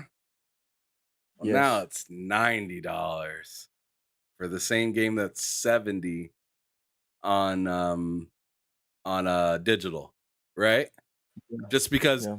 now we're going to make the illusion of us needing more money to put this on a disc. Or maybe there is some sort of deal that they have to work out. So I don't know, like what is it, limited run games or something like that. It's like, yo, Xbox, you want to get some extra sales out of this game, and I make 10,000 of these real quick just to see how they sell. And if they sell out, then we'll make, another 5 and just kind of keep it coming like that. Or, however, like, so if it's a big game, probably something like more like 100,000, maybe 500,000 or something like that. Right. So, Mhm. so just saying, oh, this game is for sure going to be in the millions sold. Right. Let's go on ahead and Yeah. make 500,000 physical copies, and let's bump up the price so you're getting the full cost of what the game costs, and we're just we're just putting our cut on top of it, or Yeah. something like that. Do you think like I could totally see that happening, and then it's like 90, 100, 120 bucks for physical games, But I think it should go the which would be opposite insane. direction. Obviously, that's not what's going to happen, right? No, I was But gonna I say, think are it you should go the nuts? opposite direction. No, but logic dictates, Ham. You're not going to be spending millions because that's what they're spending. They're spending literal millions to make these physical copies of games, right? many of them won't even be sold because people are just buying digital. If you roll back all of these and then you only make the collector's edition, in my opinion, all those savings should go to justify either maintaining the game at $60, because let's not forget Ubisoft is one of the few publishers that still isn't going the $70 route. They're still keeping the base game 60. Assassin's Creed Mirage was $50. So this is the type Wait, of are you saying economics that Ubisoft I is doing think, that? yeah. No. Assassin's What? Creed Valhalla was 70. Valhalla was 70? Well, I didn't buy. God I'm pretty damn. sure Valhalla was 70 at launch. No. I'm pretty sure. I want to say it was. I saw an article on IGN that said that they have never made a $70 Yeah, game. Matt Likes Games is saying Motorfest is $70. Like Motorfest, the one that got discounted like 24 hours after release. Sure, but Fuck me, it was $70. Christ. Exactly. All right. Yeah. Okay. I'm saying Okay. Valhalla was $70. I remember that because I bought it. That article. Wow. Whatchamacallit, Hold on. I know Hold on. Capcom does a lot of their games still at $60. Yeah, remakes though, but okay. Bandai, hold on. Bandai usually does a lot of their games at 60 still. Let me greet some people here in the chat. Kiasante, welcome in Kiasante, Sir X-Man. Who else did I miss here? Rangy 4, welcome in. Okay. Ham, I take it back. As far as Ubisoft's concerned, they have $70 games, but the economics that I think would make sense is for them to roll back the price increases, because they're like, okay, we're not spending money on physical, we're just doing collector's editions, which can be, I don't know, $100 or whatever, but digital, keep it 60, drop it down to 50. That's what would make sense. Obviously, as you and Matt just pointed out, it's probably not going to happen. Ham, there's a point here that you got Nintendo to charge 70. It's over. Goddamn. There's a point that Sir X-Man and Rangy 4 brought up, which is, what about the people with no internet? What are your thoughts on that question? It's hard to be a gamer without internet at all. And at some point, you got to remember, I mean, to me, it's like, I think having internet is probably more important than having a gaming console, but that's just me. If you don't, I mean, that stinks. I mean, there's a lot of people that live in the sticks. I mean, you do, Loke. You live out in the middle of Texas.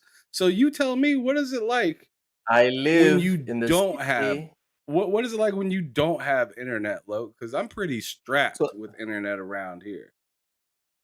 So that was the point I was going to go with, my personal experience. We barely have 5G here, but guys, internet.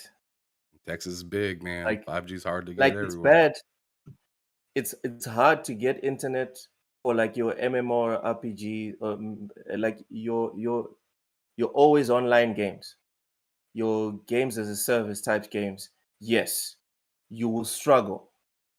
You will struggle to play those games.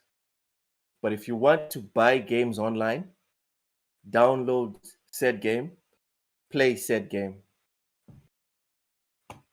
Yeah, for me, that's not really much of an issue, man. I'm sorry, Jeremy Brown here with his threats. He says, "Oh no, so sorry, I misread that." Point is, Ham, I don't see it as an issue. I honestly, most people have internet way before they even go to the console side. That's kind of what I'm getting at. I'm just like, I don't know who doesn't have internet that has gaming in their household anymore. This isn't the early 90s. A basic necessity.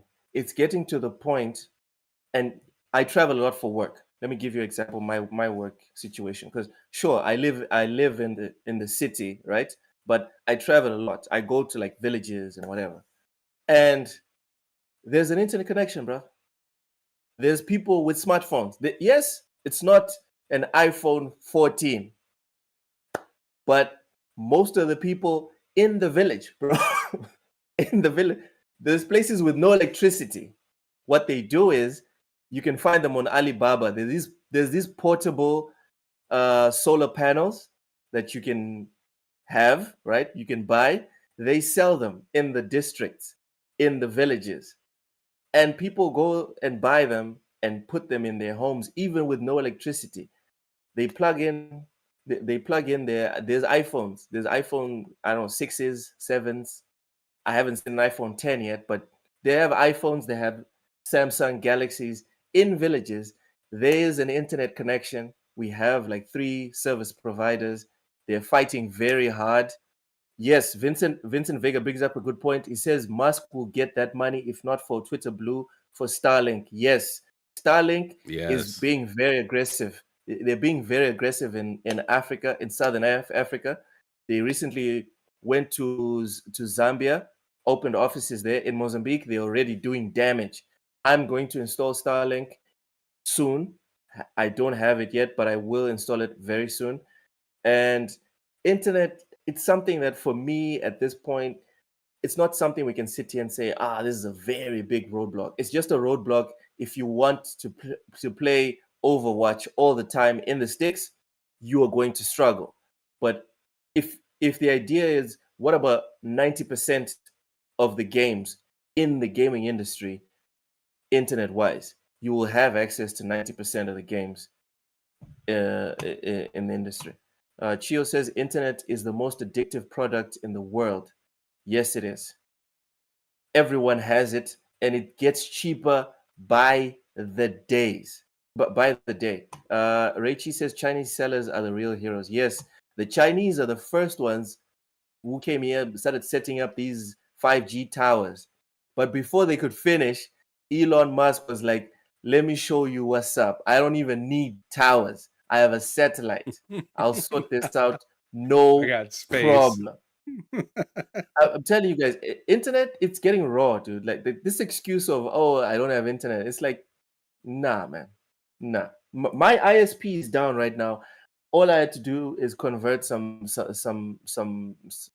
money on my phone, and right now we're streaming on YouTube with my cellular service provider. So, nah. Fark says, I lived in Southeast Asia and I've seen it for myself. People living in a village with barely a house and conditions of living, not very good, but they got a smartphone and thank you. Sometimes there's no running water, in the house, but they have a smartphone. They have. You think I'm joking? God, I don't. It's real. The thing is I don't, because I mean, just look on the streets here in America. You see, people begging for money in Jordans. Like, it's like, what is happening right now? Yes, like, the things that we used to look back. You find a way to get what you want or what's good enough, and people, even bums, will figure it out to get like what they need. If they want that nice coat, they gonna get it. It might not be traditional, but they gonna find a way to get it. Dude, it's different when you start talking about thousands and thousands of dollars to buy something. But if you can find a phone for a couple $100 and all you got to do is pay $20 down the street to old boy to keep it on, that ain't no thing. You'll make it work. That's nothing. That is nothing. And then what happens? There's a neighborhood dude, exactly like what you're saying. There's a dude in the neighborhood who sat down and he saw the need, right, for the internet. Right. But people in the village aren't well versed in buying credit, converting it to megabytes, etc. What does he do?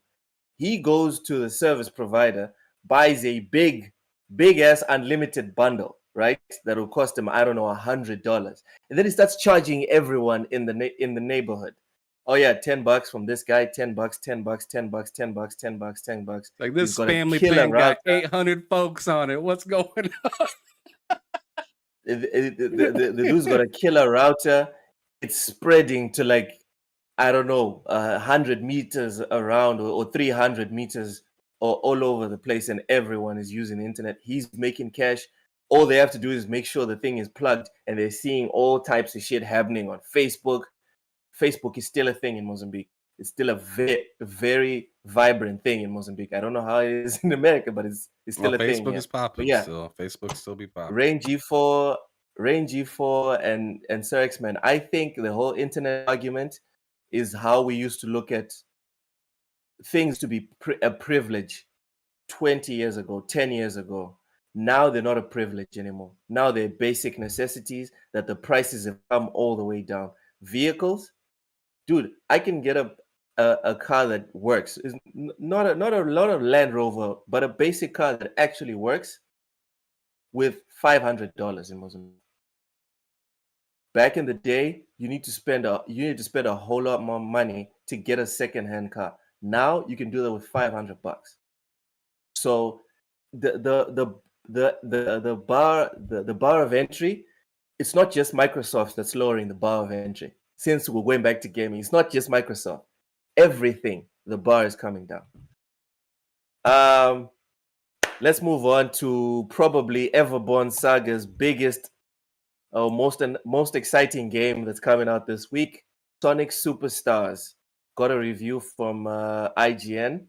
They gave it a 7, so at least it's as good as Starfield. They said Jada Griffin. Come on, man. Damn. The reviewer is Jada Griffin, not to be confused by Jada Pinkett Smith. Jada. I don't think anybody did that. I don't think anybody confused those two. Man, I just wanted to point out, Will Smith is struggling. Anyway, Jada Griffin said Sonic Superstars has a mix of both interesting and ill-advised new ideas, making it an enjoyable Sonic game, but not exactly a super one. Ham, are you excited for Sonic Superstars? I'm not particularly excited for it, but I definitely would love to play it. I'd love to give it a try, but I'm not. I mean, there's right now. There's just so much other stuff that I'm interested in that this game is just not something I'm needing to hurry up and rush to play. Like I got Spider-Man coming right around the corner. I got to figure out how I'm gonna get Metal Gear Solid. Let's see. I'm still playing Starfield, still playing Forza. I just got Forspoken and Dead Island 2. Yeah, I'm too busy. I'm too busy for this, and I have a bunch of other stuff. So this isn't even just. It's not just Sonic that I gotta put on hold. I'm putting Remnant 2 on hold, Immortals of Avium on hold, Dead Space. That's actually going to be coming into Game Pass here soon. Putting that on hold. What? Dead Space Game Pass. Yeah. Oh, you didn't know. Oh, you didn't know. You didn't know? Your ass better call somebody. Yeah. Oh man, Yeah, it's too brother. much WWF. Too much. Yeah. So yeah. If you didn't, yeah, and too much stuff to play right now too. Like I just said, that's come. Dead Space, the new remake, is coming to Game Pass on the 26th, I believe. So yeah, Wow. add that to your backlog while you're at it, Loke. It's been in my backlog. I thought I was gonna download it to the PS5, but Nope. we'll see. You know what? Xbox said, "Give me your time." Forget that thing over there. Exactly what you were talking about just a moment ago, right? You said, "Oh, I thought I was gonna play it over there, but nope."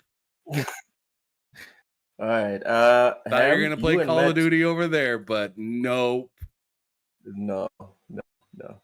Ham, make sure tomorrow you and Matt maybe cover a bit of Phil Spencer's interview on the Xbox channel. Why So Serious said that he spoke about the ABK deal. So I think that would be interesting. Matt says, "Dude, play Dead Space remake. It's obscenely good." All right. Why so I'll serious? find. If you can, why so Yeah. serious? DM me that clip right now. I'm interested in how long it is, because if it's not crazy long, I don't see why we don't just go over. Yep. All right. Next we have Yakuza spin-off Like a Dragon Gaiden won't launch with English dub. Yakuza spin-off like a this is from IGN. Yakuza spin-off Like a Dragon Gaiden, the man who erased his name, won't launch with an English dub language option, but will receive an update with it later. Players eager to hear long-term protagonist Kiryu Kazuma's new English voice actor will have to wait a little longer, as the game will only have Japanese audio with English subtitles when it launches November 9th. Ham, what's your take from this? That's fine.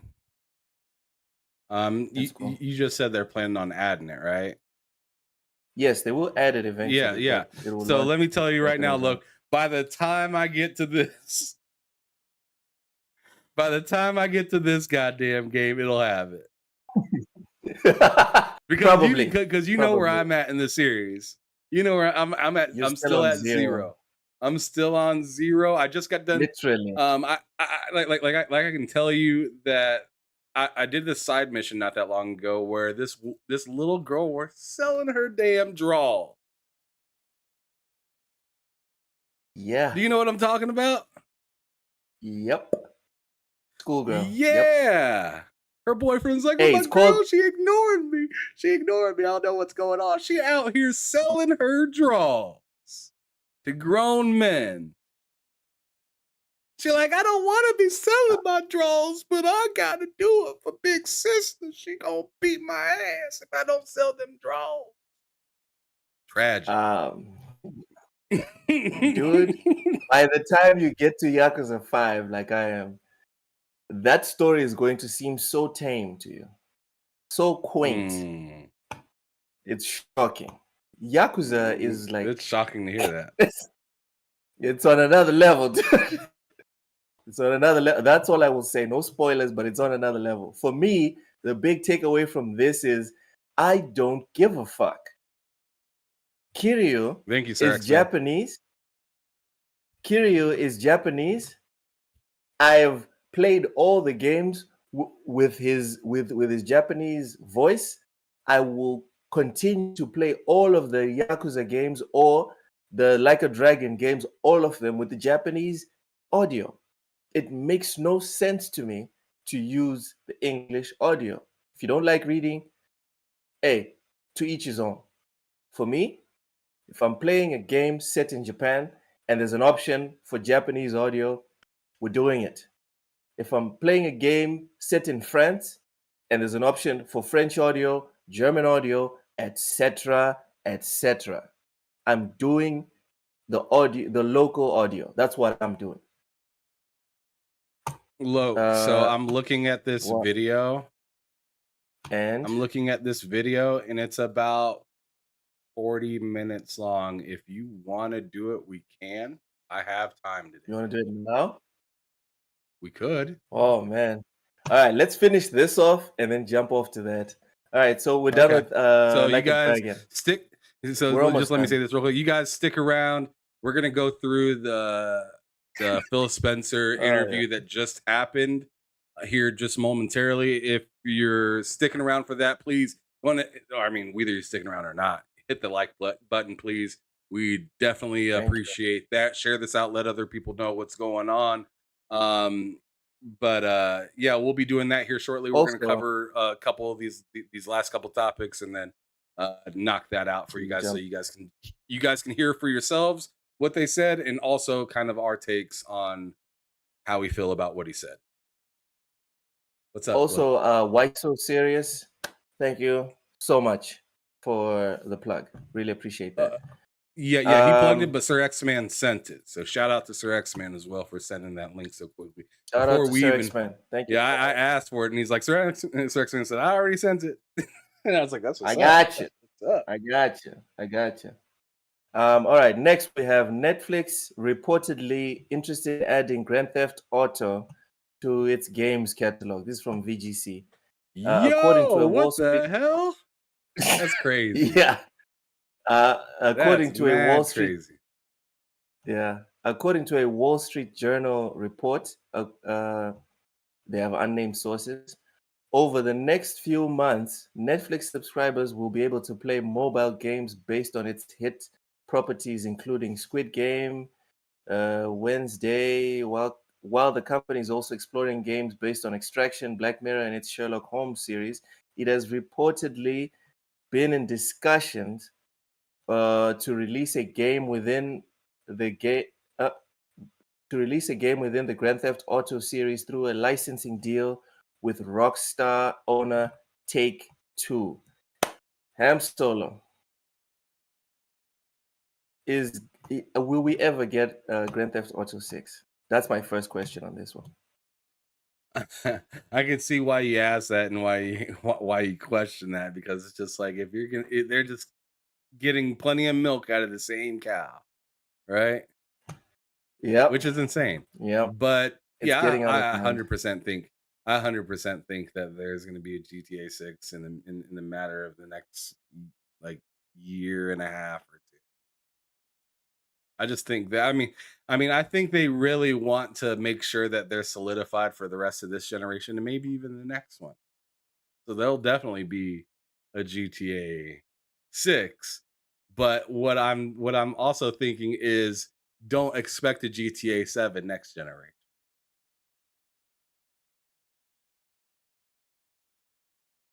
In fact, in fact, who knows? It could possibly, it'd be insane if they somehow made this the last Yeah, they might release like Grand one Theft per Auto. gen at this point. It'd be insane if they made the last Grand Theft Auto and then just had DLC drops for new cities and stuff like that. I've always imagined that since I was really young. I was like, I wonder if they'll ever make a GTA where, like, instead of coming out with a new game like every generation or every other generation or whatever, if they just come out with one and then just add to it, and you switch kind of like you did with Michael to other people and continue their Nah, story. It's a nah, possibility. I don't think there'll ever be a last GTA. You know why? Because graphics, as much as we might like to think that they've reached their peak, have not. You can still Sure. clearly tell when you're playing a video game. And I don't think by 2030, whatever consoles come out then will be like, oh yeah, these consoles like photorealism. Nope. Nope. We have super gaming computers that can't do photorealism. So I think we need to chill on that one. I'm with you on one GTA per gen. Yes. I think that's probably what we're going to be looking at. One GTA forever? Nah, I don't see that happening. Drawn TG says, look, are you a pony? If so, do you watch My Little Pony, trying to see if Jim Ryan appears in it? LOL. Ha ha ha. No, I don't watch My Little Pony. I probably will have to start watching My Little Pony when my daughter starts watching TV, because yeah, you know how it is, Ham. I don't have to tell you. You know how it is. For me, the reason I'm worried about the whole Netflix thing is, can you imagine how much money Netflix is paying these guys? Because I'm sure Netflix, Rockstar, these guys don't mess around when it comes to money. These guys probably already like quantified and already calculated, yo, Netflix, if we give you even one GTA game, this is how many subscribers, this is how many in the age demographic, this is how much you guys will probably make from new subscribers. So we need the bag. So I can imagine Netflix is going to pay them a big, big chunk of change. And that's more reason for them to just sit back and be like, okay, this is how much they paid us for San Andreas, for example. I'm just guessing. This is how much they paid us for San Andreas. And let's drip feed them. Let's make a deal. Then we start dropping GTA 3. Then we drop GTA 4, you know? And they're just making change. Being like, yeah, let's push GTA 6. Let's push that to next year. Let's push that to the year after. Because we're still making a crap ton of money. Let's keep pushing it. Let's keep pushing it. GTA 6, I know there was the leak and whatever, but I wouldn't be shocked if it came out next gen. GTA 6 coming out as on the PS6. I wouldn't be shocked if that's what happened. Rachie says, don't watch it, look, you will be converted with friendship magic. Hey, friendship magic sounds nice. It sounds warm. It sounds welcoming.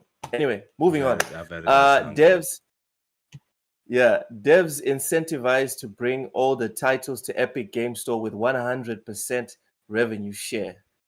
So this is from VGC, a news source that we've been using at TSWS Gaming, and they've got some interesting articles. You all should go check them out once in a while.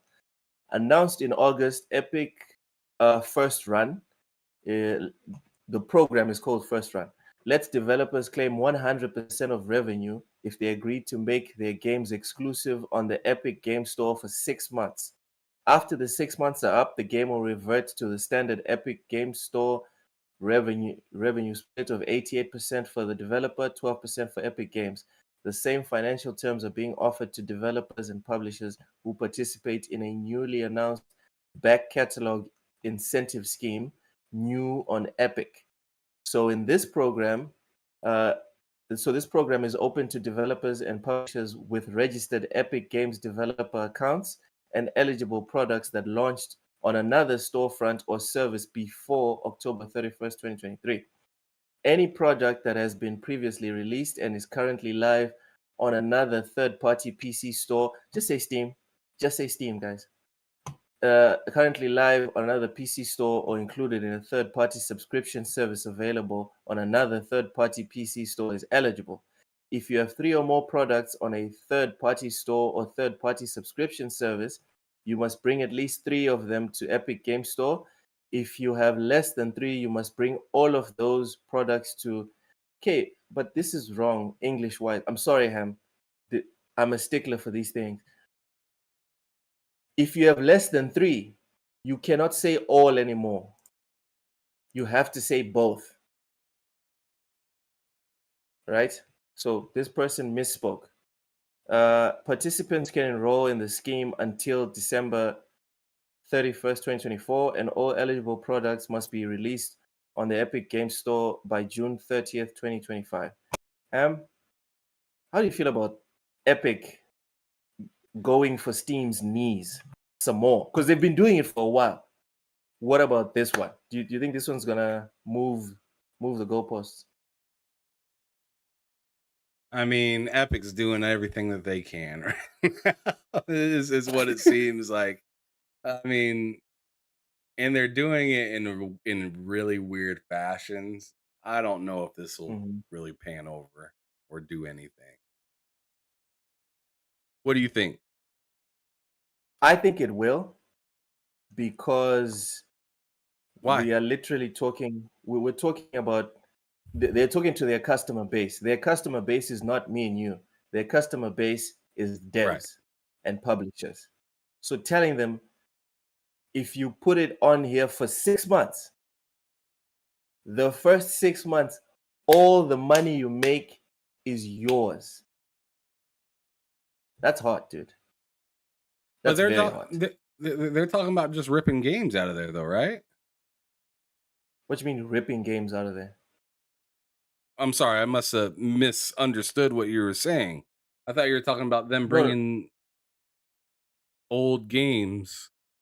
No. There's two programs running. It's a two-pronged attack from Epic. So the first one is Epic First Run, where they let developers take 100% of the revenue for the first 6 months. And then after that, it goes back to the standard 88%, 12% split, which is still better than Steam's. I think Steam's is 15%. All right? Right. Okay. So they're trying to undercut them to bring more business over. Yes. And Steam does not do this situation of if the game is exclusive on Steam for 6 months, you get 100% of the sales for the first 6 months. That's no. They wild. said run that shit. They said run it. Which is Give me usually my money now. No deals. which is usually when the game is most profitable, the first 6 months. So this is a ballsy move. It is. I think this is gonna do damage. It could. It could, but Now they don't have I to mean, pay. I could see. They used to have to pay publishers. If you do this, you don't have to convince anyone. It's like, dude, just put it on here for free. Which is amazing, but I could see some people being a little tentative to want to hop on something that looks a little too good to be true. All right. I can see a lot of people jumping on. A lot. I mean, it's a damn good deal. It seems like, based on what you read and what you just got done saying, it seems like duh. This is the best deal in town. This is a way to go, dude. Because you're still going to get the Steam money because the Steam fans will buy it on Steam or they'll wait for it on Steam, whatever. But for 6 months, you can make the 6 months your early release cycle, your early access period, whatever. The first 6 months, it's on Epic. They don't have to pay you. You don't have to pay them. And then you can just jump and go to Steam, and it's on both platforms. I think it's a win-win. Rachie says 6 months is less than a year. It's true, but don't expect big sales. I don't know, because games do the best sales at the beginning.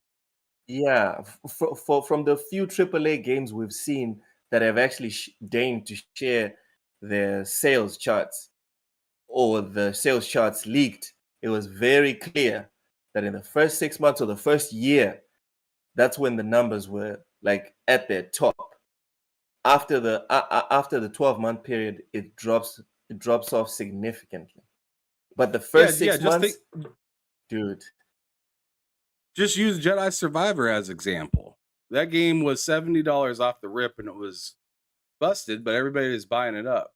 It's been it's been 5 months since that game dropped, right? About 5 months. Mm-hmm. And it's already on sale. Like, I've seen it for $22 on GameStop for the Series X version. So I'm just saying, like, they made an abundance of their sales first, and then they're like, oh, okay, well, we can afford to put it on sale now because it's been out for so long. Well, imagine that on Epic, where you're getting all of those $70 sales, and by the time the splits come around, Epic isn't getting near as much money as you got initially. Or like that shared thing isn't as big of a deal because you recovered so much from the jump. Yes. And also, when it jumps to Steam, you get like a second wind. It's second release cycle, because there's a lot of people on Steam that are very adamant about, I only buy games on Steam. So you have a whole bunch of people just waiting, like, okay, when the game comes to Steam, I'll go buy it. So I don't see a loss here, honestly. I think, in my opinion, all devs, just launch all your games. AAA, AA, 1A, cozy, when their game comes out, just put it all on Epic, all right? And then go to Steam after. Rachie says, I applaud Epic Games buyers. Their sacrifice will be remembered. They're the most courageous beta testers out there. Oh, God. All right, beta testers. All right, let's move on. This one I know you guys spoke about yesterday. So Bethesda's Pete Hines announces retirement. So, Ham, the reason why for me I put this in 9th in the topics, I don't think this is a biggie. I think it's something to point out. He was a big contributor in Bethesda for a long time, and respected name in the industry, etc. He's retiring. Cool. I don't think it's something for people to sit there and panic about and think it's like a serious issue and there's going to be serious changes, etc., etc. What's your take on this? My whole take yesterday was, you know, I've heard it from several people that Pete Hines wasn't the biggest backer for Game Pass and stuff like that, and I Mm. don't really think that that had everything to do with it. I think it was just more or less like business is a little bit There was changed, and I'm answering to people that I didn't have to answer to before. Not really not feeling feeling that it. so much. I really love this company and I want to leave on good terms. And this is a good time to do it. They're celebrating this. Starfield just came out. You know, I got reamed for Redfall. Like, let me go Yeesh. out on Starfield note. Let me go out on the Starfield note right now Yeah. before something else happens. Like, not saying something else will happen. Not saying something else will It's happen, but Xbox. Something will happen. Come on. well, I mean, it's gaming, right? Something will happen True, to true. It something happens will happen everywhere. to all these damn companies, right? Right when Yeah, you think true. PlayStation's been killing it with the PS5, then or PS4, then the PS5 is doing these waves of like great, not so great, great, not so great. So like it's a hard business to keep track of. And when you add the biggest publisher out there, you're just like, I'm no longer that guy. You know? You're just part of the business. I think it's unfortunate because, well, I hope that's not the reason. I hope he's retiring for the reasons he said in the interview, which was, "I'm I think it's retiring a and I'll mixture of begin." both. He says he wants to begin an exciting new chapter of his life, exploring interests and passions, donating his time where he can, and taking more time to enjoy life. If this was a full retirement and then he pops up somewhere else, this would be heartbreaking for me Yeah, it would stink to because see that, but I really look because at this the same way I looked at Jim Ryan leaving. I think it was like he's like, I think I should go, and everybody's like, okay. but hang on, man. Hang on. I was watching That's this sad, but interview okay. from one of the leads. I was watching this interview from one of the leads at Obsidian, who also worked on the first Fallout games, right? And he was like, when Microsoft acquires, when we get into this partnership with Microsoft and Xbox for the Outer Worlds, right? This was even more exciting for him because it's like, bro, can you imagine what we're going to do now? Because Phil sits there and he's like, I'm not just saying this for the interview. When the lights turn off and the cameras turn off and we're sitting there in the meeting room, right? He says the same thing, which is, guys, I'm not trying to hold anyone's hand.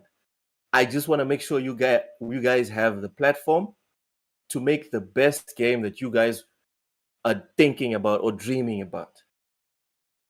And this is the guys that started the whole Fallout thing, the guys that did New Vegas, the guys that did what's it called? What's it? Outer Worlds. Great game. So if Pete Hines, I would assume, right, that if he still wants to work in the industry, the right thing, the right way to look at this is like, yo, can you imagine with all these funds that Microsoft is bringing, and now that they've acquired Activision Blizzard, maybe we can sit there and be like, let's make an RPG in the StarCraft universe. You know what I mean? Let's do something wild with one of the Activision IPs. Let's do this and that. And there's funding for that. And he has the name, the cachet to go there and talk to Todd Howard, talk to Phil Spencer, and they just green light. Like, dude, okay, go, do whatever. That's what I would assume. Maybe that's what he tried. And then they just told him, dude, sit down. You know what I mean? And that's why he left. So Rachie says, wait, this isn't Bethesda. Yeah, Pete Hines is in Bethesda. I'm using the example of Obsidian. Yeah. Oh, okay. So yeah, that's why if he rocks up somewhere else, this would be a bad look for Xbox. Can we agree on that? Yeah, sure. All right. Last topic before we go to the Phil Spencer interview.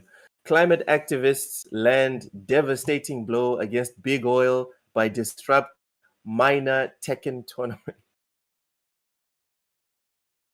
This headline for me is just mwah, chef's kiss. So That's tragic. UK based, of course, they're from the UK. Of course. UK based climate change group Just Stop Oil is often in the headlines for its large scale marches and disruptive protests, most notably closing sections of the UK's biggest motorway. But this weekend, its sites moved from civil disobedience to the fighting game community. A Tekken 7 event held at EGX 2023 was targeted, during which 3 activists from the group invaded the stage during the tournament winners final before spraying orange paint on the big screen behind the competitors and parts Oh of the my stage. god. The Oh choice man.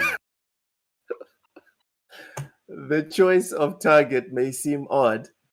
Just Stop Oil's rationale is that EGX itself, a major event in the UK gaming calendar, is sponsored by Barclays Bank. The group claims Barclays is responsible for financing around 167 billion in fossil fuels and then taking a detour into blaming Shell's sponsorship deal with Fortnite and various influencers, which raises the question of why it didn't target a Fortnite event. But let's leave that to the side. It is hard to imagine that executives at either Barclays or Shell are especially bothered that a fighting game tournament with a £5,000 prize pool was temporarily disrupted. After the event, the tournament continued with Joker beating Ayo Richie in the final. Third place went to one of the players who was on stage during the protest, Kane and Trench, who later commented, so activists stopped the winners' final match between me and Joker at the EGX 2023. What a mad occurrence to happen. I just want to play, man. LOL. Some of the paint they shot at the stream screen went over us a little. Don't think their message was sent, though. Sucks for them, eh? Tekken Caster. Tekken caster, commentator, and tournament organizer Spag later noted that they tried to stop oil, but only managed to briefly stop an event, which was won by a Saudi-sponsored player, GGS. Yikes. Uh, Big oil wins. you know what, Richie, I love it. Richie, this is the analogy, bruv. I heard the cousin of your friend kissed my sister, so I'm going to take revenge on you. This is the analogy, Exactly. bro. This is yes. I love that he said that because that's exactly what I was going to say. I was going to say, at what point did they think that this affected who they're targeting? Because it's just like, so you went to McDonald's to fuss about Coke. like let's talk about yes. They happen to sell Coke, but you're arguing with the cashier at McDonald's about Coke issues. Bitch moves. Bitch moves. I usually don't use that word to describe people, Ham, but that's some bitch moves right there. And I'm gonna go a little political, Ham. I'm sorry. I'm gonna go political because this is what pisses me off. This for me is like what happened like today and yesterday with the protests and the attacks in Mozambique, right? In Texas. There was an election. whatever. There was an election, right? As you do, there was corruption. As you do in African elections, there was widespread corruption. And thanks to internet and cell phones, there's video evidence and everything. There was. I'm serious. I can see I'm it. serious, I dude. didn't see shit. Yeah. There was serious corruption, right? Now, the people that got robbed, right, which is fair enough, the people that got robbed, they're not going to shit on the incumbent government that is doing the corruption. What they're going to do is ruin my day. Now I can't go to work on Monday because of you guys. I only have 5 days to do 50,000 things at the office. I lost Monday because of you guys, right? So even if I was neutral to your cause, now I'm fucking against you because you're sabotaging me. Your target is the government that screwed you guys, right? That's why in part, Ham, I agree. Okay, fuck it, I'll say it. In part, not completely, but in part, I agree with the people that disagreed with the election in the US. You know what they did? They didn't go and storm random streets, random businesses, burn random people's cars. They went Going there. to storm the government that they have a problem with, Ham. I disagree with how they addressed it, but Ham, if I have a problem with your ass, I'm not going to go talk to your wife. I'm not going to go talk to your child. I'm not going to talk to your mama. I'm not going to talk to your postman. I'm going to talk to you because I'm not a bitch. All right? This bitch moves. You have a problem with Barclays, bruv. Go and deal with Barclays. You have a problem with Shell? Sort it out at Shell. They have big, prominent offices at Shell, at Barclays. Oh, the security at Barclays, the security at Shell. Oh, you're too much of a bitch to get through their security. That's now my problem. Let me make it even more political, Ham. Let me make it even more political. These guys are environmental terrorists. I have the same feeling about the actual terrorists. You have a problem with the US doing whatever, bro, don't go to the US mall to drop a bomb. Go to their government. Don't say the White House, the security. Oh, you a bitch? Just say you a bitch, bro. Just say you a bitch. Right? You have an issue with Ham. You have an issue with Ham. My goodness. You're not addressing Ham. You're going to talk to Loke because you a bitch. All right? You have an issue with Barclays. You have an issue with Shell. You're not going to talk to them. You're not going to protest at them. You're going to just inconvenience a video game tournament because you a bitch. All right? I hope I said bitch enough times. Yeah, you sure did. Justin, you sure did. God damn it. Fark says Loke sounds like he's from Austin. I do not. Yes, you do. Dusty says, you ain't no bitch. Lady Foxfire shit is going left. Yes. Rachie, people are angry towards big food distributors. They will start looting the small local electronics store. Thank you. You have a problem with Asus laptops. Why are you not going to Asus? Why are you going to the dude at the corner? Why are you going to my store at the corner and you're fucking up my store? I'm just a retailer, bro. You have a problem with Asus, go sort it out with Asus. Sapo says, I bet they all drove their cars to get there. Facts.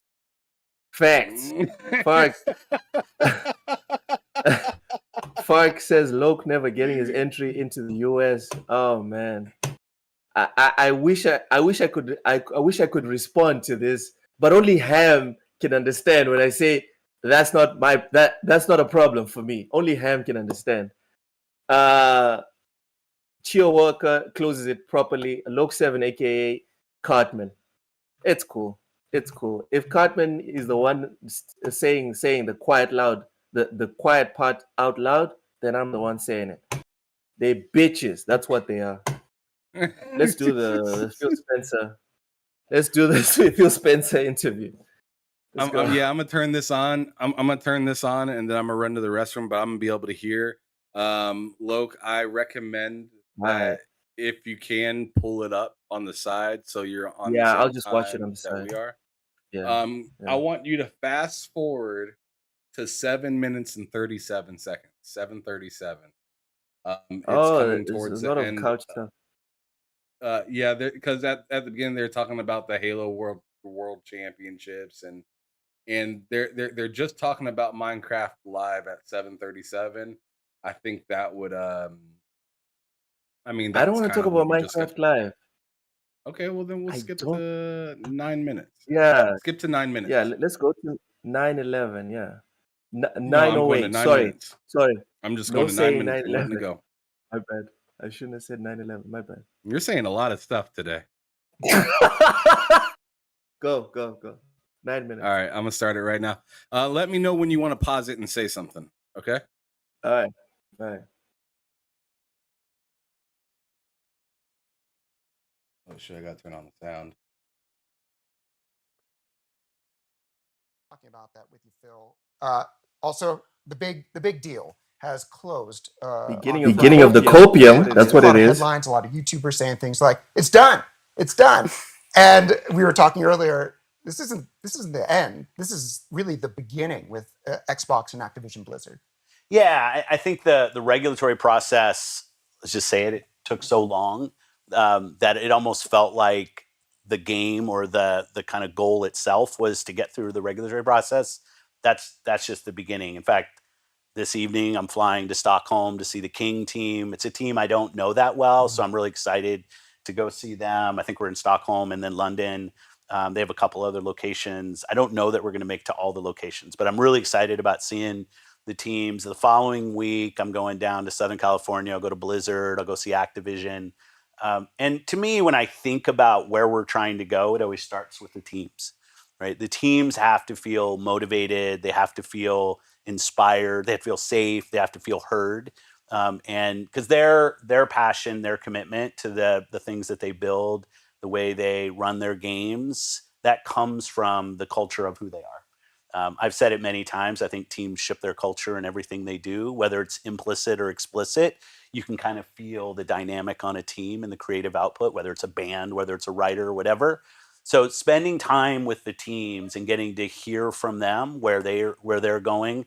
I have some of my own opinions, of course, but they're just opinions. This is getting time with the teams, thinking about where we're trying to go, then looking at the games and where we are and where the roadmap. That's really where the work is, and I'm very, very excited about that.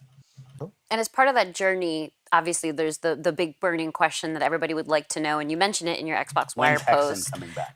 That's what people want to know. I think that's what you want to know. Might be one of my questions. Yes, but that is part of it. But it's also, and you wrote in your Xbox Wire post last week as well, that the work has started on bringing Activision Blizzard King games to Game Pass and other platforms. And I think like speculation and wish lists have been running wild ever since last week. So I'm sure you've seen all of that. But what does that mean exactly, especially when we think about our last acquisition in 2021 with Bethesda? There was a fairly immediate drop of back catalog games. So I think people are looking to that and wondering, is that kind of how the format is going to go now? Or what does that actually look like? And I think rightfully so, right? When we finished Bethesda, there was this great moment. We were able to put a bunch of the back catalog games in, celebrate their history. The truth of the matter is, with Activision Blizzard King, that the regulatory process took so long. And frankly, there was a lot of uncertainty in that process up until really a week before we closed, or the week of, when the CMA finally came down to their decision, that we weren't able to get in and work with mostly Activision and Blizzard in this case, on that back catalog work. So now that the deal is closed, we're starting that work. I love that even Phil calls it Twitter. Even Phil feels like, fuck that, it's Twitter. Did put out a statement. I can't call it that. But Twitter handle did put out something that talked about 2024. I think that's accurate. There's no I would love it if there was some kind of secret celebration drop that's coming in the next couple of weeks. There's not. It's definitely when we think about the new games that are there, I would be straight with people, right? If we were going to put them in the subscription this year, I would tell people, and I know there'll be some disappointment about that.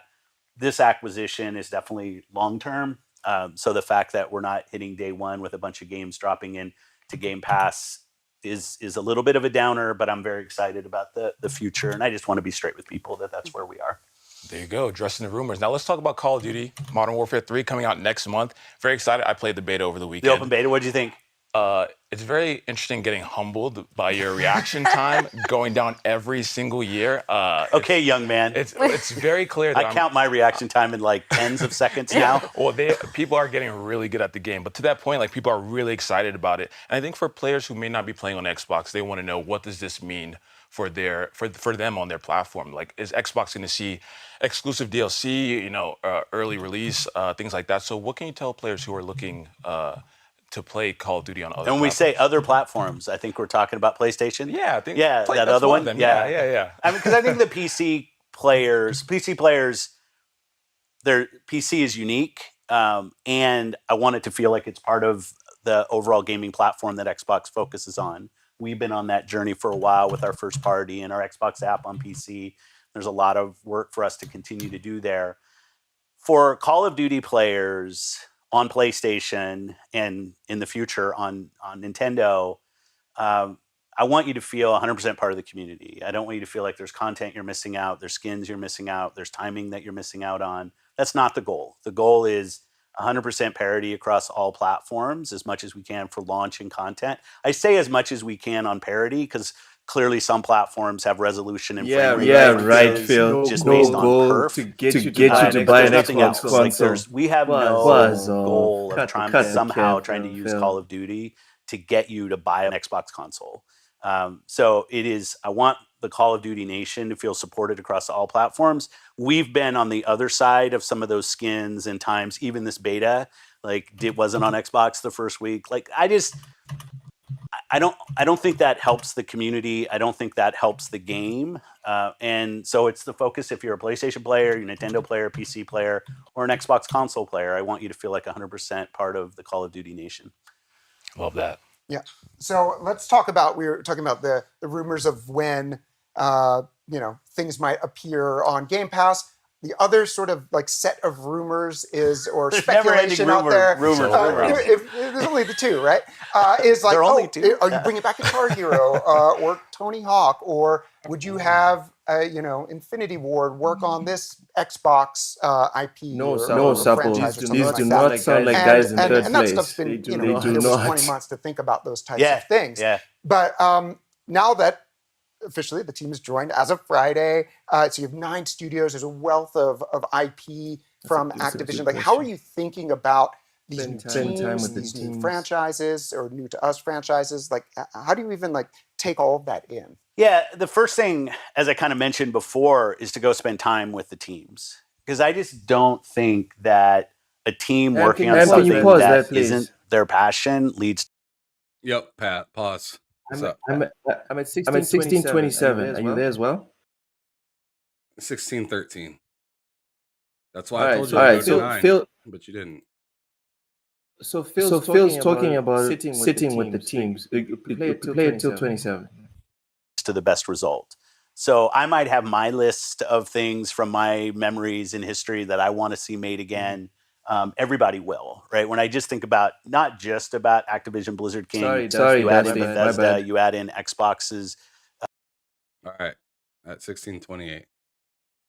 All right. So Phil's talking about how they approach taking these teams in, and he's talking about sitting down with them and making sure that they're working on things they're passionate about, not just giving out demands and decrees like you shall work on this game because this is what Phil Spencer, Phil Dominus Pretorius, all those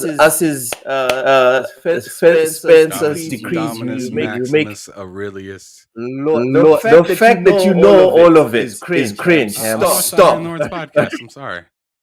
Oh my God. You know what? Point is, am I echoing? Oh yeah, yeah. I'm sorry. Hold on a second, y'all. My bad. Yeah, you are. Just 1 second. All right, go ahead. Fark says I can only deal with one Loke. 2 is too much. All right. All right. We get the message. Is the echo gone? All right. Yeah, Just start now you spamming. turned up too much. There you go. Nobody needs to hear all All right. that. Drawn I can tell you that much. TJ says yes. Dusty, yes. All right. Big Man Mo says Phil Dominus Maximus Aurelius Spencer. Lord in heaven. See? Y'all need to chill. You guys need to chill. All right. Anyway, let's get back to what Phil was saying. He was essentially saying what we were discussing earlier, Ham, about, and I'm going back to the Pete Hines thing. If Pete Hines resurfaces somewhere else, Ham, that means there's something capping about what Phil Spencer is saying. Because the message he's pointing out right now is a message that he's given out previously.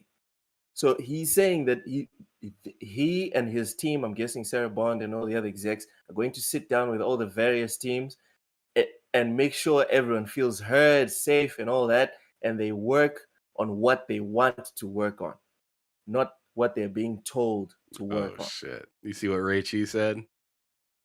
What'd he say? He said, Phil is becoming Arasaka. Oh, damn. Arasaka from Cyberpunk, fool. From Cyberpunk. Yeah, I know. Arasaka, okay. Well, not yet. Heads haven't been chopped yet. Creative freedom is great. Sad for those who want sequels. Okay, that's an interesting topic to side note of. Ham, how do you feel about that one? About that side note? Yeah, creative freedom is great. Sad for those who want sequels. I think both can be taken advantage of. I don't see why one can coexist. Yeah, exactly. I don't see why just one can't. One is just good and you can't do the other. Like I don't see why not. Because especially of teams. The thing for me is a lot of these games, anyways, especially like older IP, they could be trickled out. They don't need to be like everything is running like let's get Prototype, Spyro, and Crash, and like we don't need to get all of those running at the same time, right? So while Toys for Bob is working on their passion project or whatnot, oh my goodness, what happened, bro? I said heads haven't been chopped, so Phil's not yet Arasaka. Check Big Bad Mo's response. Even Big Vincent Vega, said, like, Jesus heads Christ, haven't been chopped yet. Hey, Logan. Shit. God damn. I want to thank all of you for your unwavering support for PlayStation. Wow. Nothing. I just gave you nothing for that one. He gave you he gave you all you could handle, right? and a little more. Dude, it says I'm still echoing him. Something's wrong with the audio. No, you're not still echoing, or not on here, you're not. Sapo says echo. What's happening? Don't know. I'm not seeing it on here. I only see you coming guys, out of am I still echoing? No, I don't think so.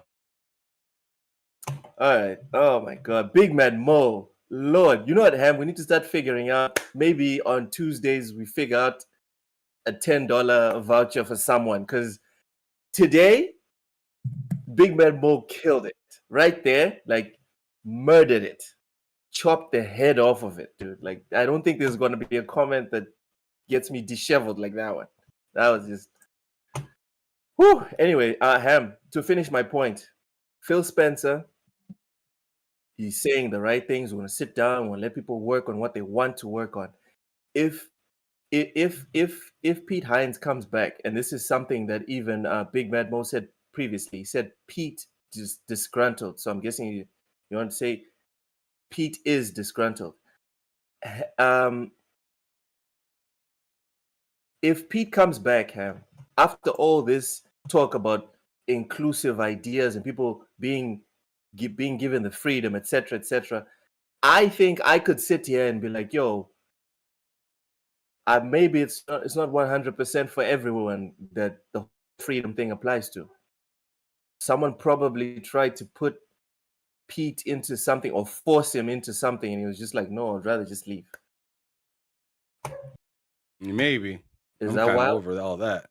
Yeah, I guess. I don't know. It's just we'll never know. That's kind of where I'm at on. It's like we'll never. But Like I actions said, speak louder than words, bro. like I said, I look at it more or less like the Jim Ryan situation. Like he wanted, he is fed up, and there was some folks that were probably fed up with him. So it kind of just worked itself out. Oh, Richie brings up a good point. He says this didn't age well with Redfall. Nobody wanted to work on it. True. If no one wanted to work on it, right? Phil Spencer and all the guys at Xbox should have been like, yo, guys, this is not working out. Just stop it. Let's cancel Redfall, or let's pass it to another development team and then announce it on Twitter. Guys, unfortunately, Redfall is coming 2025, 2024, or something like that. Well, the whole thing with Phil that is Spencer, I don't think Xbox wanted another situation like they had with Platinum. Even though they owned the what do you studio want? now, they don't want to stop or have So another which one game did be more damage? Ham, which one did more damage to Xbox? A much hyped game coming out broken as all hell, right? Empty as all hell, or a game that came out with a nice, great trailer but didn't come out. Which one did more damage? I would argue that Redfall did more damage than the Dragon game with Platinum. I would argue that the Dragon game did more damage. Put up a poll. Let's sort this out. Welcome in, Mr. Joanna Dark. Welcome in, Yodani Kazada. What's up, my brothers and sisters? Welcome in, bro. Welcome in. Big Man Mo, Redfall was hyped. Settle down. They made a whole freaking console and controller for it. No, Redfall was hyped. It just fell apart. Let's face the truth and move on, guys. Come on. All right, Ham. In 3, 2, 1, let's press play. What was that thing? What was that game called by Platinum? I don't know. Remember. I just know it had a guy, headphones, dragon, sword. Yeah. It was pretty Damn, cool. I'm having a hard time remembering what that damn game was called. Again, Jeez bro, Louise. it's never coming. Let's move on. Well, you want me to put up the poll or not?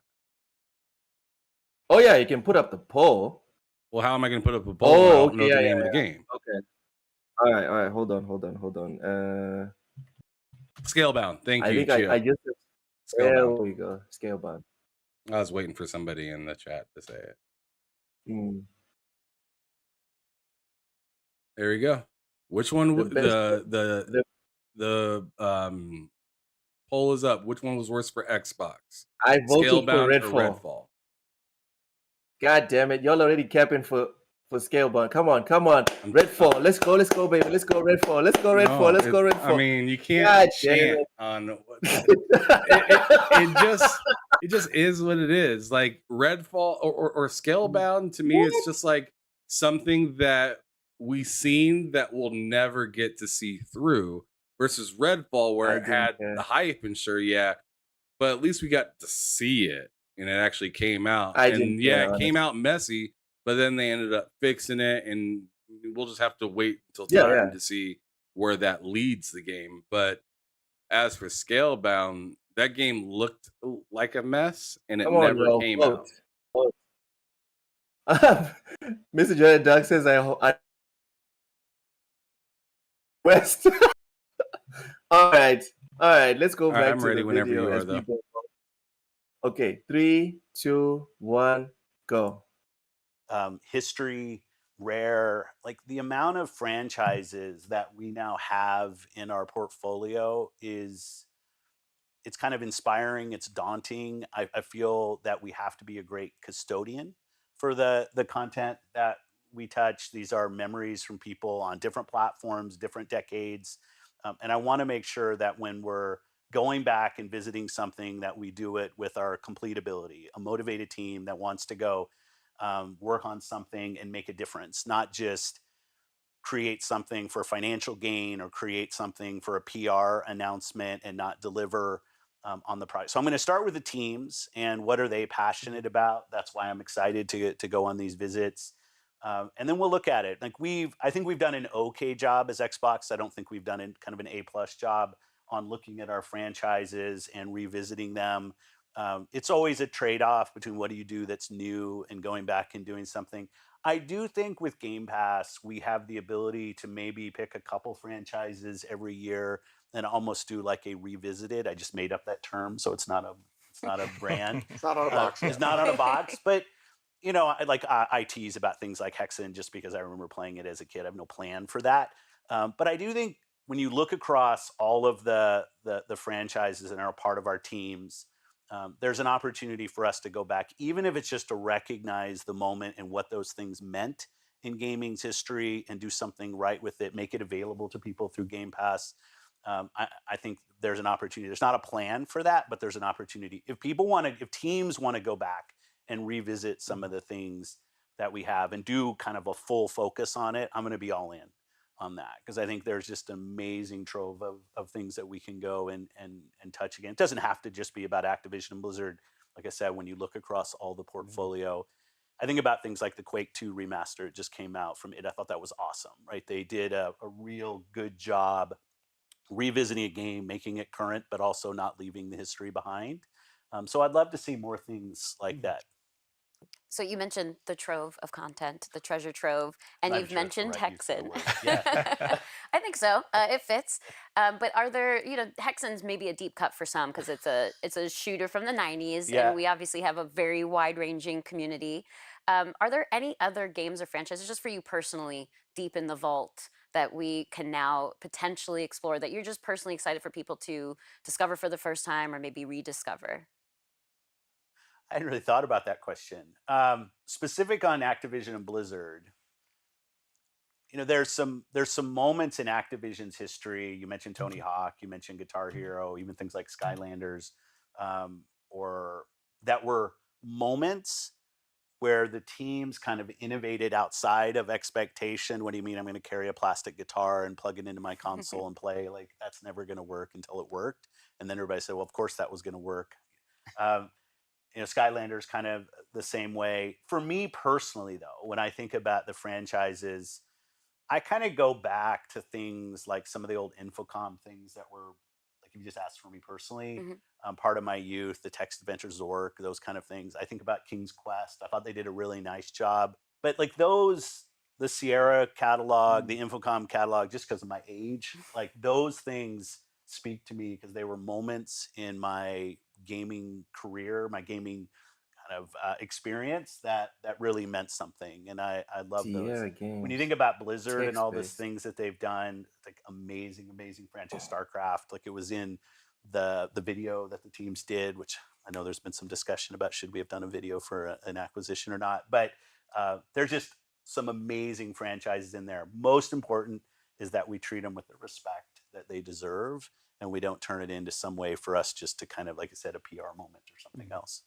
100%. By the way, I almost cried at that video. That was a cool video that we put out on Friday. So come on, everybody. I like the video. I saw some awesome. people. I thought it was awesome. But so we've been talking about, obviously we've been doing the show for a few weeks now. We've been talking about Diablo, Overwatch, all these awesome games that Activision and Blizzard both work on. But we talk about ABK. The K stands for King. Yeah. And that's definitely mobile gaming focused. And so how are you thinking about mobile gaming as it pertains to Xbox? Okay, let's do this. Mobile. My goal as head of Xbox is, I've been here over 20 years. I want Xbox to be a great brand, a great community for people over the next decades to come. So when I've thought about that, of what do we need to have in our portfolio and our capability as a team to ensure 30 years from now, Xbox is bigger and stronger than it is today. We've got to be relevant on mobile. There's just no way to really plot the future without being on the platform that most of the planet plays on.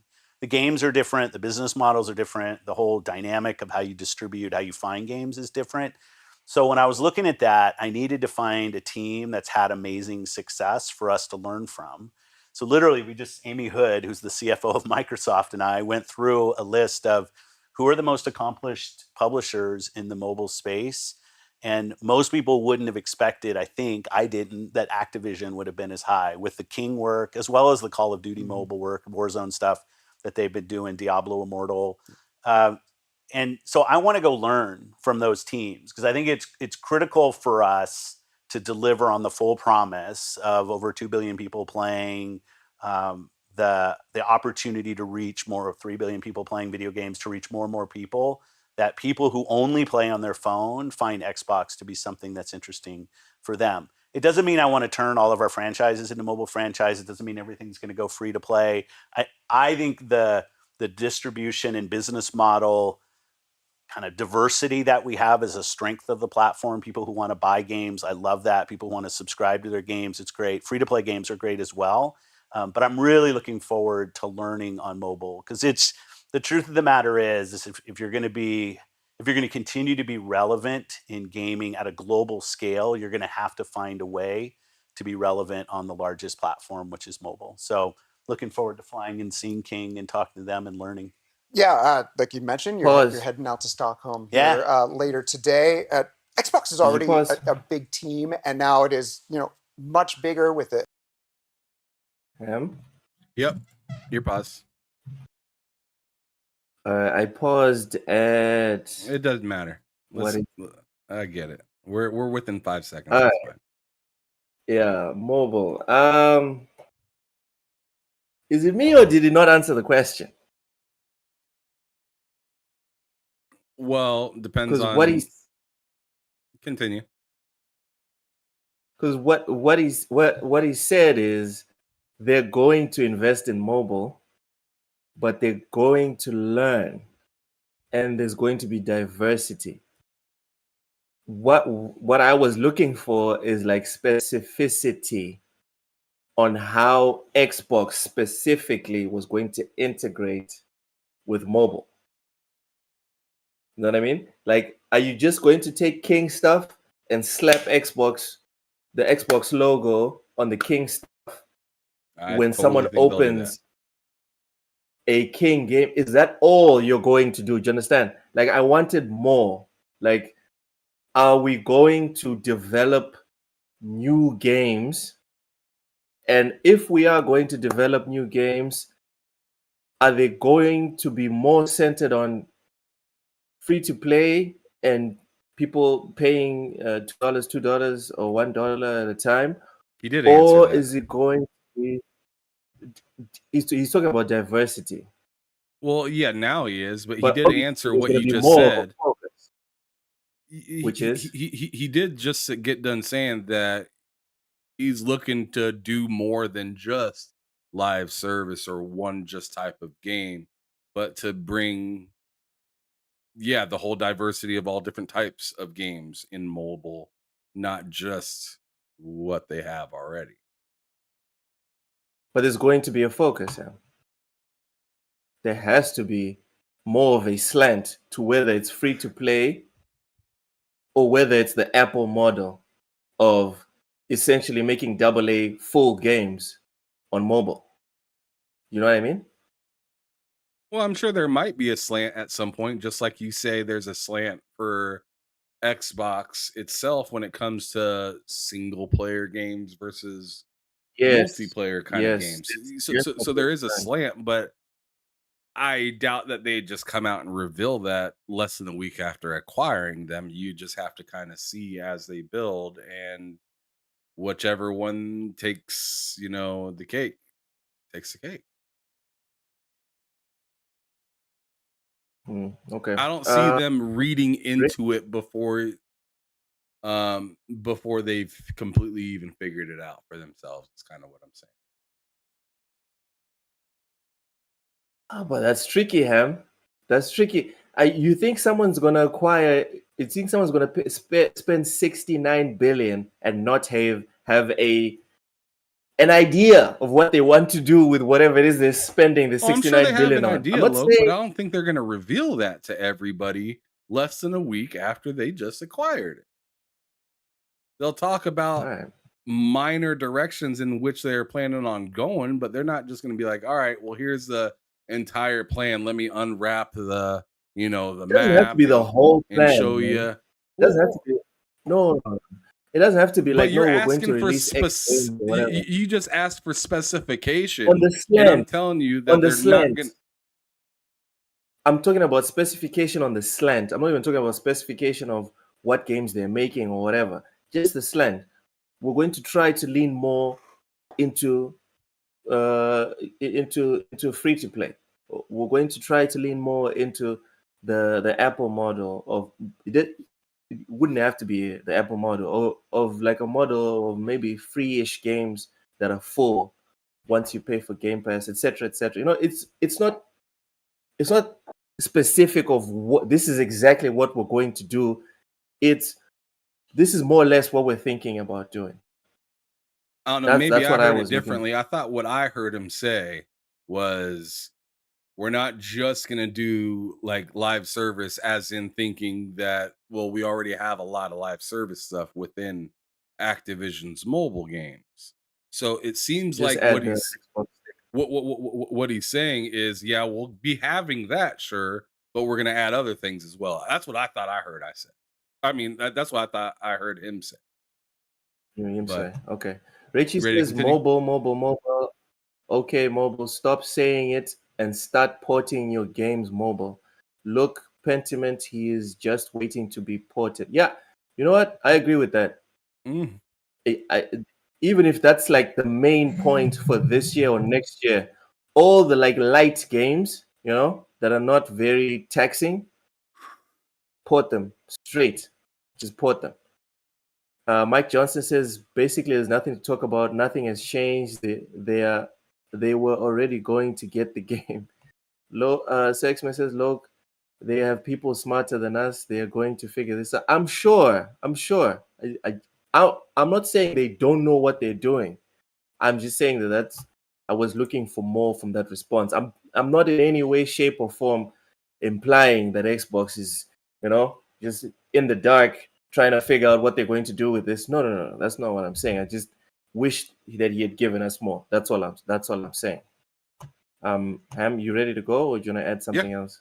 No, we're good. Okay, 3, 2, 1, go. Like we mentioned, 9 years doubled. studio. We doubled. I don't know where you find the time in the day, but how hands-on do you expect you will be with our new teammates? Yeah, and some people here know that I'm a big consumer of what we do. I play a lot of games. I have opinions. They're not always right. They're definitely not always right. But I've already started asking questions and giving my point of view. I'm not one that says thou must, like we have to go do this.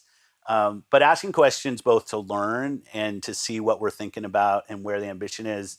But I rely on the teams. Like I get the title. I get to come on cool podcasts and talk too much. But the work that happens here is really down to the individuals on the team.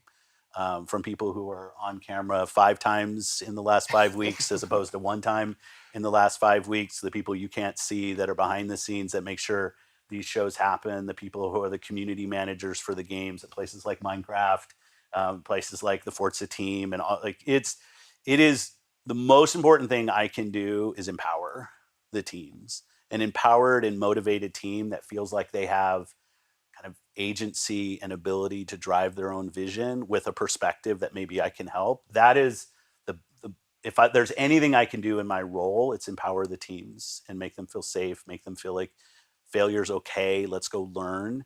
And then I get out of the way, because it's decisions that come from this head are not going to be the future of this business. It's really going to be about the now tens of thousands of people that work on Xbox. And and what they see, and listening to our customers. It's why I like moments like Minecraft Live, HCS. I got to speak with so many people at Halo last night.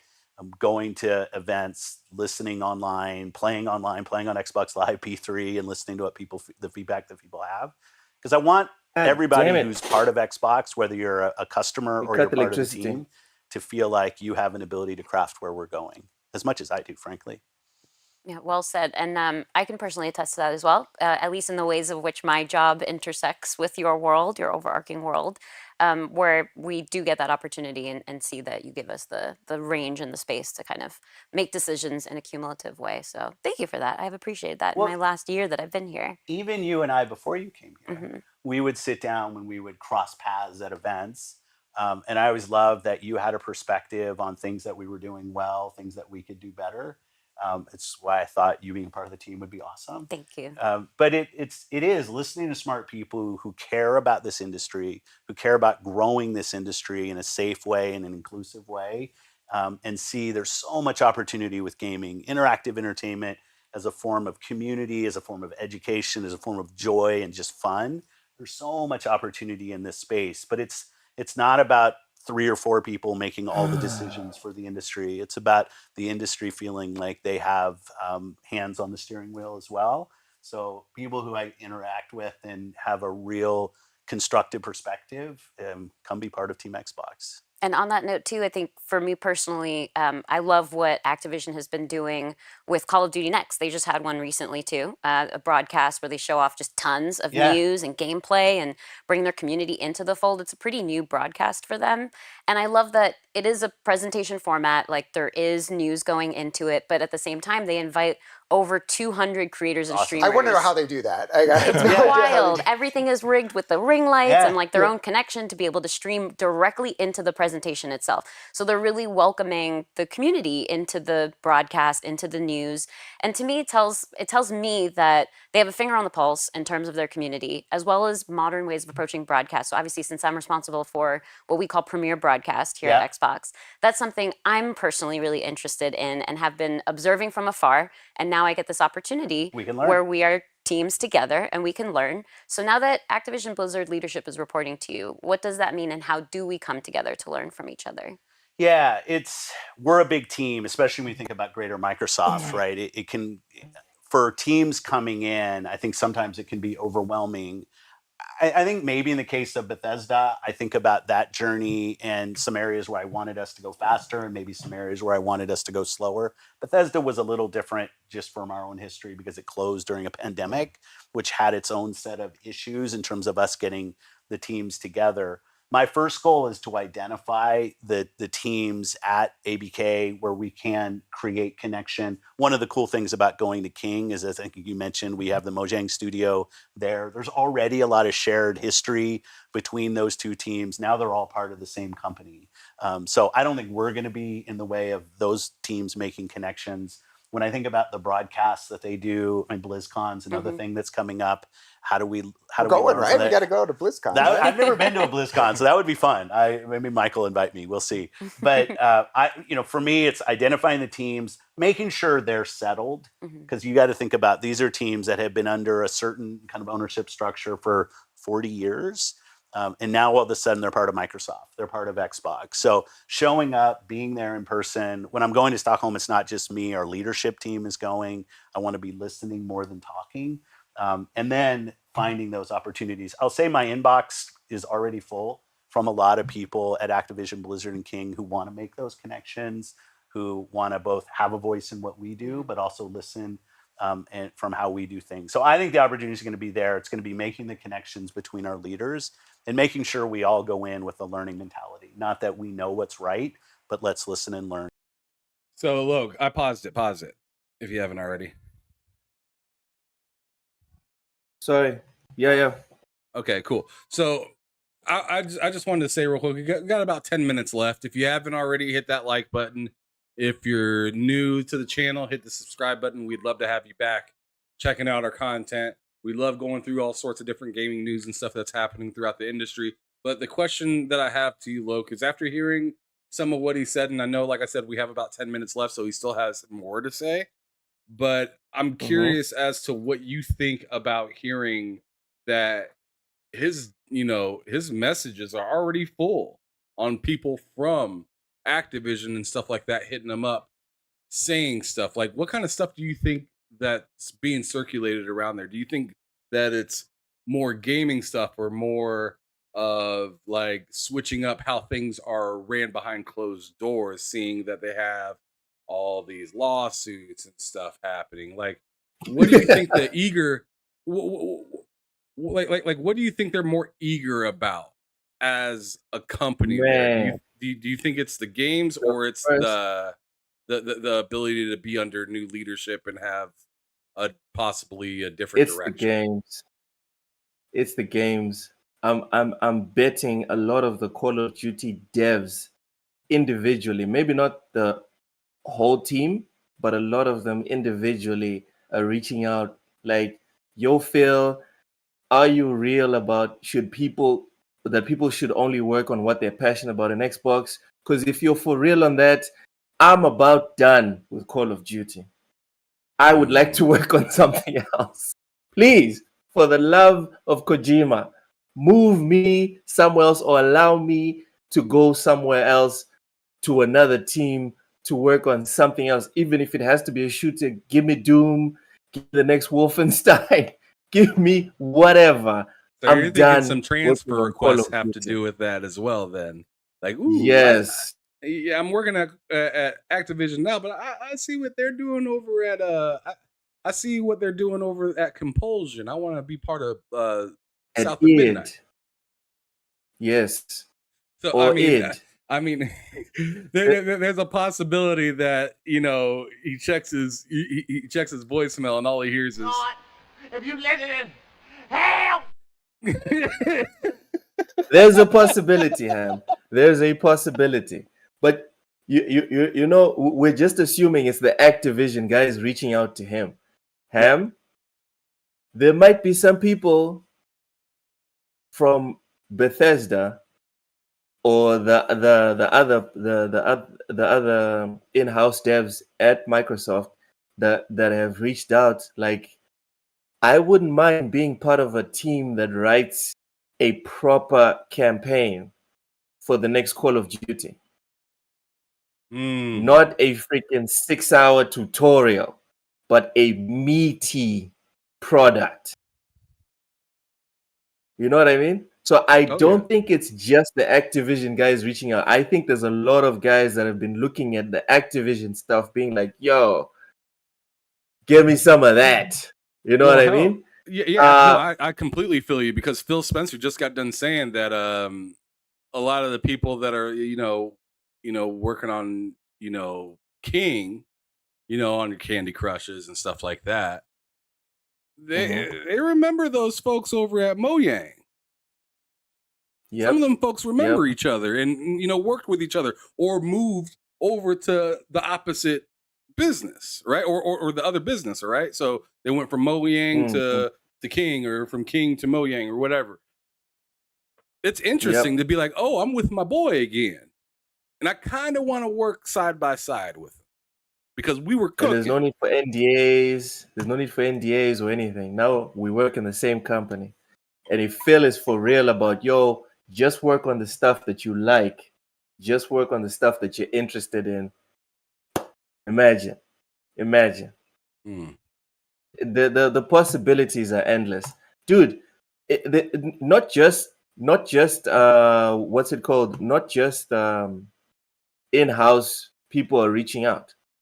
Aragami, right? One of my favorite modern stealth games. I bought both of them.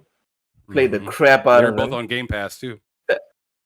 Thanks to Game Pass, I tried the first one and I was like, I'm buying this. And then when the second one came out, day one, baby, I already know what I'm getting into, and I love the first one.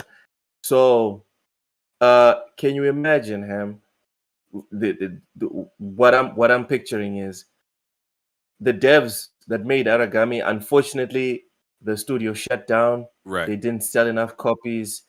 Screw you guys for not supporting the devs. But that team, right? That team can have someone that is their lead, right? Okay. And just get in touch with Phil. Like, yo, Phil, we made Aragami 2. Look at how many people played, because I know a shit ton of people played Aragami 1 and 2 because the completion percentages were very good. All right. People played and finished those games. I can see those guys reaching out, being like, yo, Phil, look at what we did. You already know the numbers this thing did. Imagine we get a hold of Tenchu, give us Tenchu, give us the money to make Tenchu and not make like a 10-15 hour game like what they did with the Aragami games, make a proper 20-30 hour fleshed out campaign. Give us that, and then when you're doing like the marketing, you'll be like, yo, from the makers of Aragami and Aragami 2. I can see that happening. Rachel says, was an Aragami 2 an Epic game exclusive? I don't know. I played them both on Xbox. Yeah, it was on Game Pass. I know that for sure. Both of them were. The original Aragami actually left Game Pass as soon as 2 came in. Kind of like they did with Plague Tale. Wait, the second one was on Game Pass. I remember the first one. Did the second one make it to Game Pass? Yeah, absolutely did. Oh. Okay, cool. Richie says Loke 7 COD protagonist would be black and it would be awesome. We've never had a black COD protagonist. For real? Ham, you've played more campaigns that I know than of. me. I've never seen one. Nuh-uh. What? Okay, I guess we can consider this poll closed. Scalebound did more damage to Xbox. So, all right. I'll give it up for that one specifically. All right. You ready to continue? Activation will be perfect to make a new Mech Assault. Sir X-Men, the next Mech Assault needs to bang. Because Armored Core, yo, Armored Core was on another level, man. I haven't finished it, but as soon as I can get a chance, I'm jumping right back to Armored Core. So Mech Assault better not be some stiff walking around. They better figure that shit out. Yeah, but we can go. All right. You ready? Yeah, countdown. 3, 2, 1, go. Because they do a ton of things very, very well. Mm-hmm. It's all about that dialogue. Now I want to take a look back to take a look forward.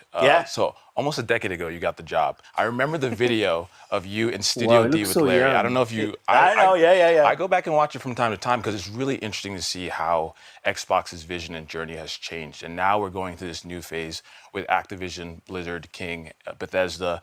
What is getting you as excited as you were back then about where Xbox? Pause, Ham. Pause. You know, it's what? Real quick, after seeing that the young Phil Spencer, Ham, real quick, what was your feeling the first time you saw Phil Spencer and you're like, and people were like, this is the guy replacing Don Matrick? What was your first takeaway? Like, oh, this guy is gonna take us to the moon, or you were like, oh my god, it's over? What did you think? Or just neutral? I didn't think either one of those. I was thinking this guy looks like he kind of looks excited. like a little bit of a car salesman. He looks like he's gonna sell me a nice new Corolla. Oof. With all the features in it. Like talking about, your son's gonna drive this when he grows up. Yeah. He's like, you can really count on this motor carriage right here. It'll get you where you need to go. That's the way I kind of looked at it. But I mean, I didn't really take too much stock into it back then. I was just like, okay. All right. Well, for me, Ham, when I saw that, right, I'm just being 100% honest. When I saw this, I was like, that guy looks like he plays the games. Like Don Matrick looked like a proper Jim Ryan copy. Like this guy sits in boardrooms. I see what you're saying now. He looks like a regular dude. Documents. So, yeah. When I saw that, I was like, yo, this guy, I can see this guy pulling an all-nighter if he finds a game that's addictive. Like, I believe that Phil Spencer actually pulled the all-nighter on Vampire Survivors, that his profile said that he did. I believe he did that. I don't see why you wouldn't believe it. I mean, all he does is talk. Like when he's not talking about trying to get you onto Game Pass and what the future of Xbox looks like. What else is he talking about? Playing video games. Yep. And although today, with hindsight, you look back and you're like, oh, that's a good thing. Now, back then, I was like, I'm not sure if I want the guy that runs the company, right, to be super invested in the product or actually tasting the product. At that time, I was because my mindset, supply. Yes, because my mindset back then was still kind of square because most of the other CEOs were suits. I think Phil is one of the exceptions where it was like, yo, this guy is not a suit. If you randomly, if you had a superpower, right, where you could walk into people's houses invisible and they wouldn't know that you were there, I think you could show up to Phil's house on a random Tuesday. This guy's playing video games. I could see it. You know what I mean? I couldn't see like the execs at Sony or Nintendo doing that. I couldn't see that. So when I first saw him, I was like, he has that kind of substitute teacher feel, I guess, to where it's like we're having way more fun than we probably should be. Yeah, right now. Yeah. And for a multi-billion-dollar corporation, yeah.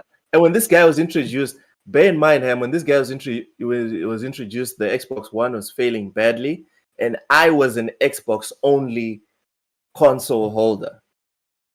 When Phil Spencer rocked up, that's when I was already getting my money ready to be like, yo, I'm buying a PS4. I'm done with all this. You know what I mean? And when I saw that, that did not instill confidence in me. I was like, sure, he loves the games, but does he have the savvy to get shit done like on a corporate level? Clearly, hindsight has proved the old me very wrong. Like that doubt was not necessary at all. But yeah, that was my feeling when I first saw it. John TJ with the $2 super chat says, I want a new Mech Assault. The other mech games are trash. Whoa. What? Wow. That was strong. That was a strong fucking Richie response says, Richie wants to feel the machine. New mech games have gone full Gundam. You know what I'd like to see? I felt the machine though. You know what I'd like to see now that they have Activision? Let's see them Transformers games, son. You don't want mech games, right? Let's see them Transformer games. Whoa. Especially if they're good, like the old ones. The old keep ones Megan Fox ass up out of there. Keep her ass settle up down. out of there.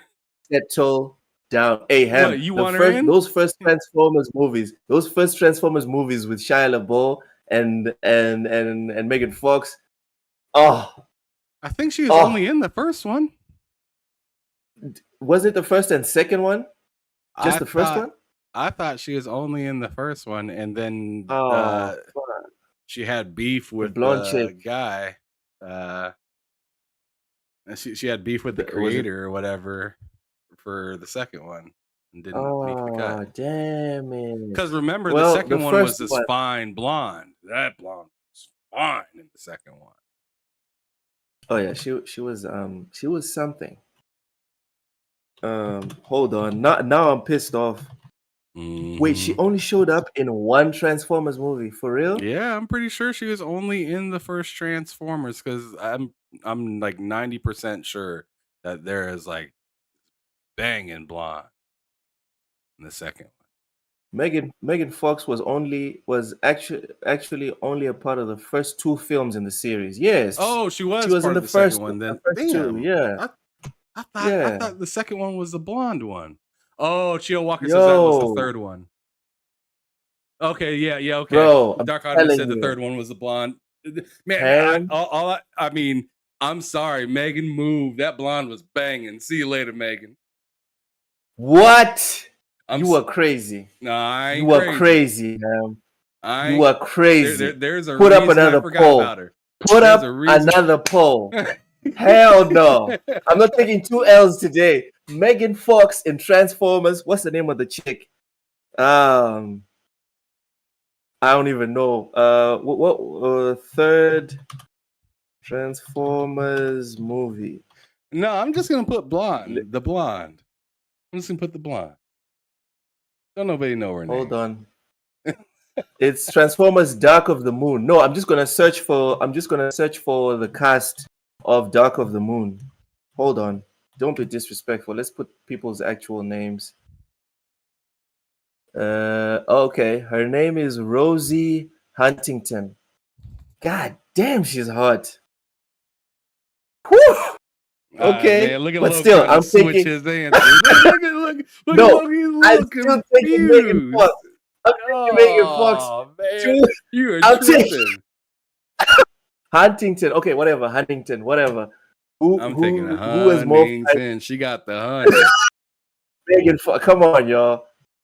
I need some common sense in the votes, you guys. Everyone's gonna The vote Megan common Fox. sense. Everyone's I'm telling gonna you, do that. Ham. I'm already losing. God damn. Y'all tripping. Let me tell you something, Ham. Y'all need to do your Ham? y'all need to do your homework. No. Oh, girl is Ham? way more banging. Ham. Let me tell you what level Megan Fox is on, right? Let me tell you what level she's on. I don't know how this is in America, right? But in Africa, we like women with a shape, right? We don't like flat screens. No offense to women with no hips or thighs. No offense, all right? Here we go. No offense. Megan Fox, why you gotta go no to this lie. deep? Hold on, dude. Are you forgetting about you and your stripper pole? Are you forgetting about that? People are out here looking for cups of water thanks to your stripper pole story. Anyway, I was saying, Megan Fox was one of the first, if not the first, white woman that I ever saw with no hips, no thighs, no nothing, dude. Like from the neck down, just basic, simple. But yo, Megan was hot. Still, with nothing, with none of the prerequisites, she was like fire. So, yeah.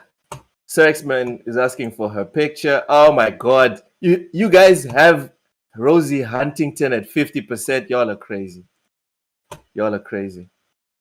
You're insane. Oh, let's go. Oh my! All this because Megan Fox fucked up your Mortal Kombat. Y'all are insane. That's part of the reason. That's a fact. Why So Serious says, how did we get here again? Ham Solo brought up the Transformers games. I brought up the Transformers movies. Ham Solo brought up the blonde chick. I brought up the fact that Megan Fox was hotter than the blonde chick. Which is cap. And here we are. Rachie says, who cares? Right now it's Phil dancing on the pole. He needs to show us some moves. Okay. All right. Let's get back.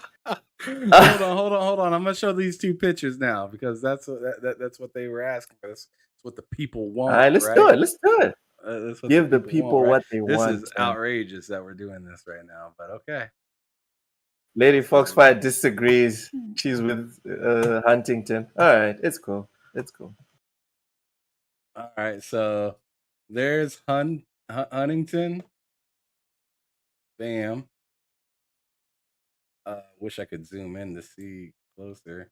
Sir X-Men says Jessica Alba was hotter. That's not fair, Sir X-Men. We're not talking about. Why do you do that all the time, Sir X-Men? We're not even talking about it. That's not part. Come on, that's not even a flattering. Pick a better picture for Huntington. Come on. No, that's a good. And I'm not even on her side. There we go. Oh, there.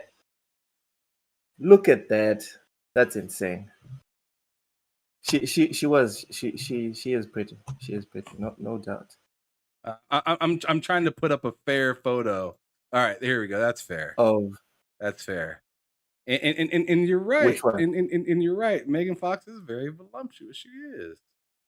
I give it to her. Yeah, There it is, side by side, not y'all. really.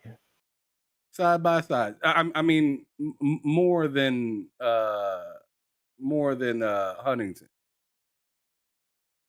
I don't see. I don't see Megan Fox's. Okay, There you go. man. Nah. Just Megan Fox all day. I don't even care. Dark Optimus already jumped to Huntington's side. Oh, Megan Fox is winning again after he put up the pictures, Ham. Good job, buddy. Good job. Thanks for putting up the pics. Thanks for putting up the pics. Hey, man, I'm all up for everybody having their own choice. You know what I'm saying? But I'm on the honey train. Y'all keep fucking with them foxes. No disrespect to you, lady. Hey, Richie, Big Mad Mo, y'all can go cope in the corner. All right, y'all already made your votes, and Megan Fox won. Anyways, don't go and create new accounts so you can vote for Huntington. All right, settle down, guys. Anyways, let's go back to the video. Ham, you ready? Yeah, I'm ready. All right, 3, 2, 1. It's funny. I think there were a lot of cartoons written from when Larry and I did that of me saying games. I think dropping some mic. I don't actually think I said that, but the sentiment was nice. I've always thought that having a strong creative organization was going to be critical to our path forward. I don't see how we build a platform without the voices of our creative leaders right there, and here's what they want out of a platform. And when I think about now the breadth of just players that we have, creators from Candy Crush to Hearthstone to Starfield, to Minecraft to State of Decay 3, right? You have like a breadth of creations that want to come out on our platform and other platforms. And what can we do to enable that? I am more excited about being here than I've ever been with the opportunity ahead. I mean, it's interesting. One of the members of our community who's awesome, his name's Clobril, and he's very good at building graphics. He built that like 2017 to now. I kind of looked at it and I was almost daunted by the change. Pause, go on Twitter and find him. He's an awesome member of the Xbox. All right, what's up? I don't usually give up the kudos, but I have to. Xbox, another thing that they're definitely better than PlayStation in general. Their leadership actively not only engage, but they know the voices in the community. You cannot make the joke of to Clobril, for example. Oh, you make these things, but Phil doesn't even know who you are, bro. You know what I mean? Oh no, it's Alex. And Fritanga always memeing on PlayStation fanboys talking about you guys are suckling on the private parts of a corporation that doesn't even know you. You can't say that for a lot of the people, of the prominent people in the Xbox side, because literally, Aaron Greenberg, Sarah Bond, Phil Spencer, these people name drop people in the Xbox community that have like 5,000 followers, bro. 3,000 followers. Right. That is something for me that makes people in the social media circle of the green side feel very, they feel an ownership. They feel an ownership of the console. Not just that I bought this thing and I use it. I bought this thing, I use it, and the people in the corporation that run this thing know me. Yeah. It's like a I think that's a special it's like a feeling. validation, right? It's like a validation of your investment. Although you're not technically investing in Microsoft, you invested in a product to give to bring you back something. You feel like I had input into this. whether you did or not, actually meeting the people, shaking hands, whatever. I mean, like, you just feel better. Dude, the Iron Lords podcast, dude. The Iron Lords podcast, the one that you say you watch. There's no doubt these boys are well known within Xbox itself. I'm not trying to sit here to talk about they have connections and whatever. No.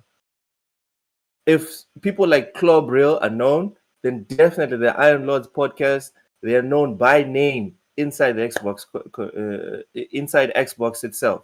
These are the type of things that you look at the blue side, for example, and it's like the people that have more or less the same amount of reach, nothing from PlayStation. Just crickets. There's literally a picture of Phil Spencer holding up an Iron Lord shirt.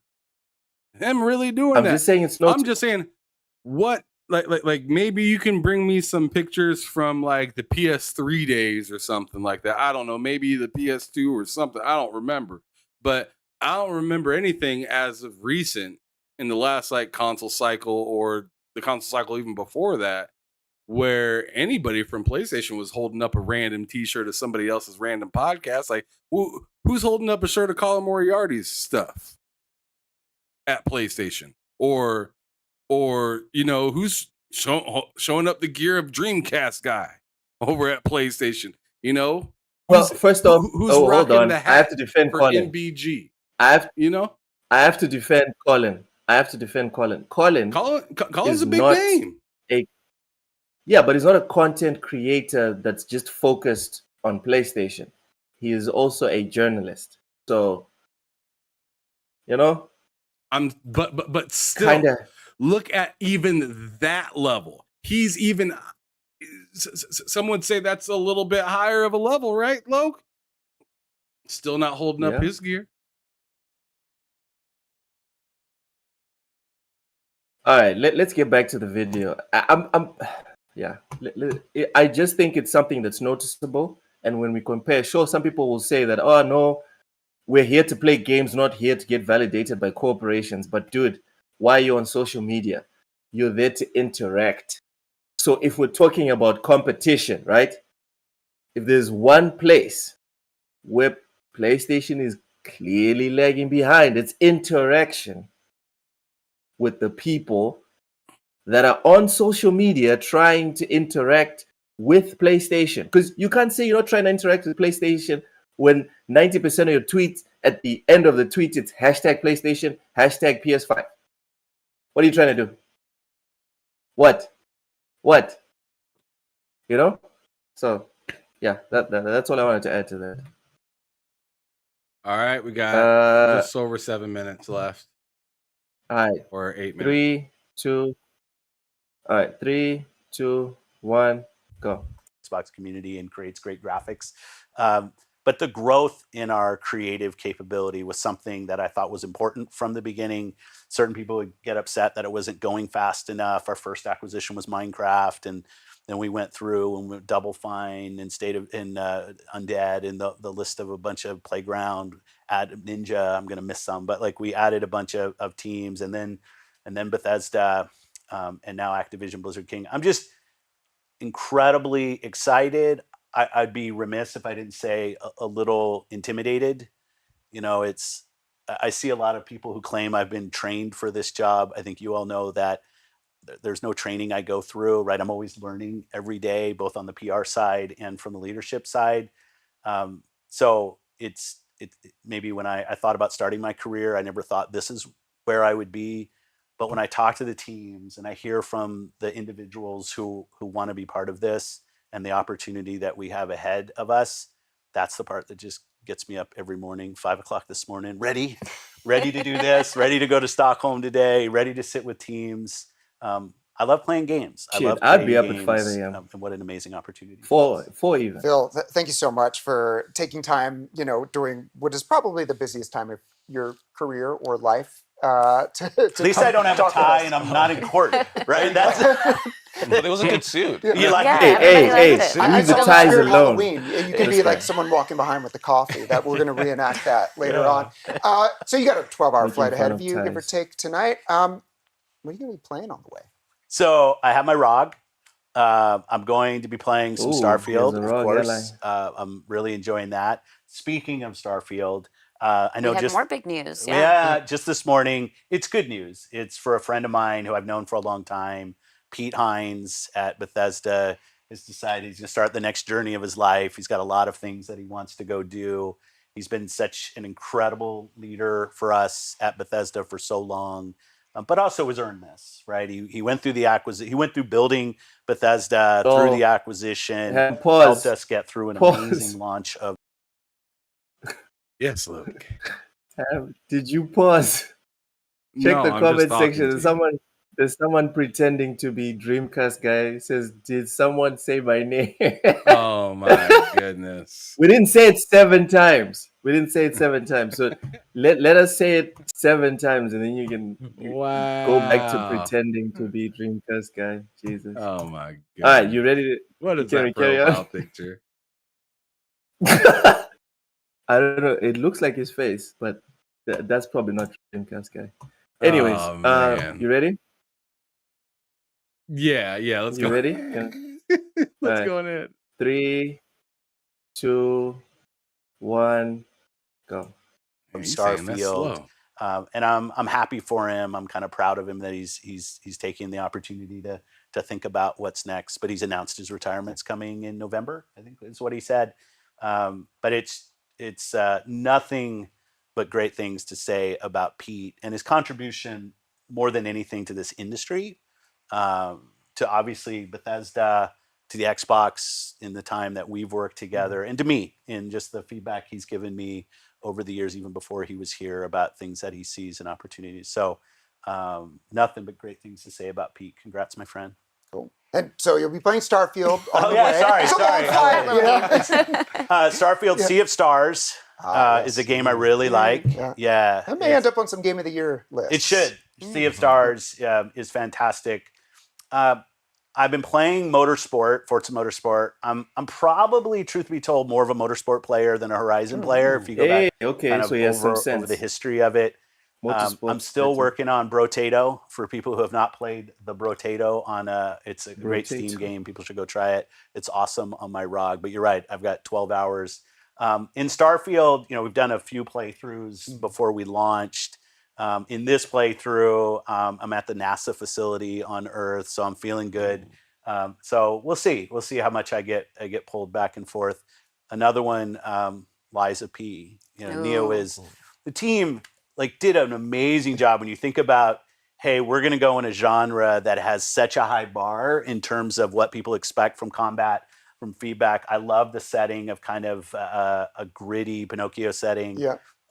Great addition to Game Pass, but I'm not. Yeah, sure. You've said Game Pass like 7 but times. I am here to be an ad All for right. Liza P because it's an amazing team that did a great job on a game. So go play that. It's loaded on my ROG. I look forward to This playing. is a Liza P Stan account Yeah. / support. Oh, is it? Okay. We've talked much about that game on this Emphasis on the podcast. support because well, definitely need it. I'm dealing with this very angry, scary clown robot right now. And if you've passed that, we'll have to exchange some tips because right now I was up way too late last night. And he's not even one of the big bosses. No. Oh. Well, Mid tier. he's got the long energy bar, so I count that as a big boss. That's There you go. Yes. So you're past No, I haven't gotten there because I've been struggling okay. more than Jeff has. But that was my Okay. understanding because people had called that one out in particular, that fight. I've never been so they put both her on revolted blocks and as charmed well. by a game at the same time. She said, "You trash At too." least not in a long time. There are some amazing games out right now. Yes. So many. A lot. And it's like we're right on the cusp of Spider-Man 2 Yep. coming out, which will be another amazing game. When I just think about the amount of this year has been a special year in gaming. good. Like from the beginning, I think there was a lot of pent up production and creative energy from stay at home, from COVID, and it's awesome. Now, what I hope is that people keep in their head, I don't have to play. I can play a game that didn't launch in the last 2 weeks. So you can go, if you miss a game right now, you can, in, I don't know, January, February, whenever, you can go back and revisit. Because these games deserve to be played, and there's just an amazing amount of great games out right now. Baldur's Gate 3, another fantastic game that's out. It's so anyway, it's a fun time to be playing right now. Backlog It is stacked. a very great Oh time my goodness. right now. I think any final things you want to land, because we would be quite remiss if we made you late for your flight. Yeah, it's these last, I guess for me it's been 2 years. I guess publicly it's been, would you say 20 months or something like that. Yeah. I know it's been a journey for the teams internally. Definitely externally, I've seen it. But to the teams internally, I'll talk to them a little bit. I know that's not what the forum is for, but I have some members of the team here. Like the support, the conviction, the asking questions at the right time. I can see people biting their tongues sometimes when they want to ask a question, but not sure it's right. Same thing with the community outside. I just appreciate all of the words and all the kind of support and kind of go get them. It's been a long process, a learning process for me. It felt awesome to get through it on Friday. I spent the weekend just kind of reflecting on this and then get up this morning and say, let's go get it. But I know for you and people who are out there supporting Xbox, people who have a job to go do, that the kind of level of uncertainty and noise was different than maybe what we were used to or what we're supposed to be focused on. I'm glad that's behind us, and now what an amazing opportunity ahead. So let's go make it all real, make it matter. Go team, go team. We'll do the cheer at the end. Yeah, 3, 2, 1. All right. Well, that is all the time that we have for today. Make sure you tune in next week. We'll of course be back here in the studio. Right. Yep. All right. Well, that was good. The whole interview. Yeah, it wasn't too bad. It was pretty chill. Got a little bit of this, a little bit of that throughout it. So I ain't mad about it.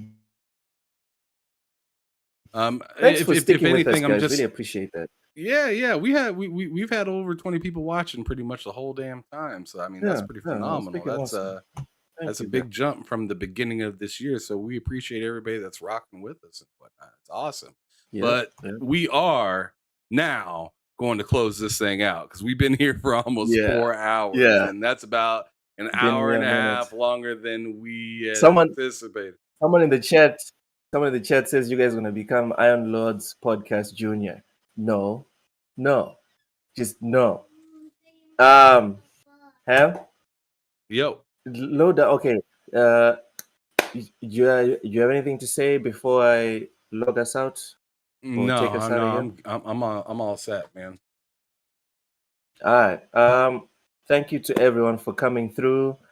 I'm glad Sense was seen. Megan Fox over Rosie Huntington. Lady Foxfire said something real quick. Says we really out here objectifying women. Y'all lucky. I like the ladies as well. Lady Foxfire, me and you, we need like a 3 or 4 hour podcast just to talk about objectification and why it's perfectly okay. And on that note, thank you to everyone for coming through. This has been The Lowdown. I'm Loke7. He's Ham Solo. No Drawn. TJ will not keep it another hour. And we will see you on Thursday for Behind Them Sticks. Friday, Bullsitting. Tomorrow, Ham is jumping onto Matt Likes Games' channel. Make sure to go and watch their podcast. It's called the 2-Player Podcast. Thank you guys for coming through.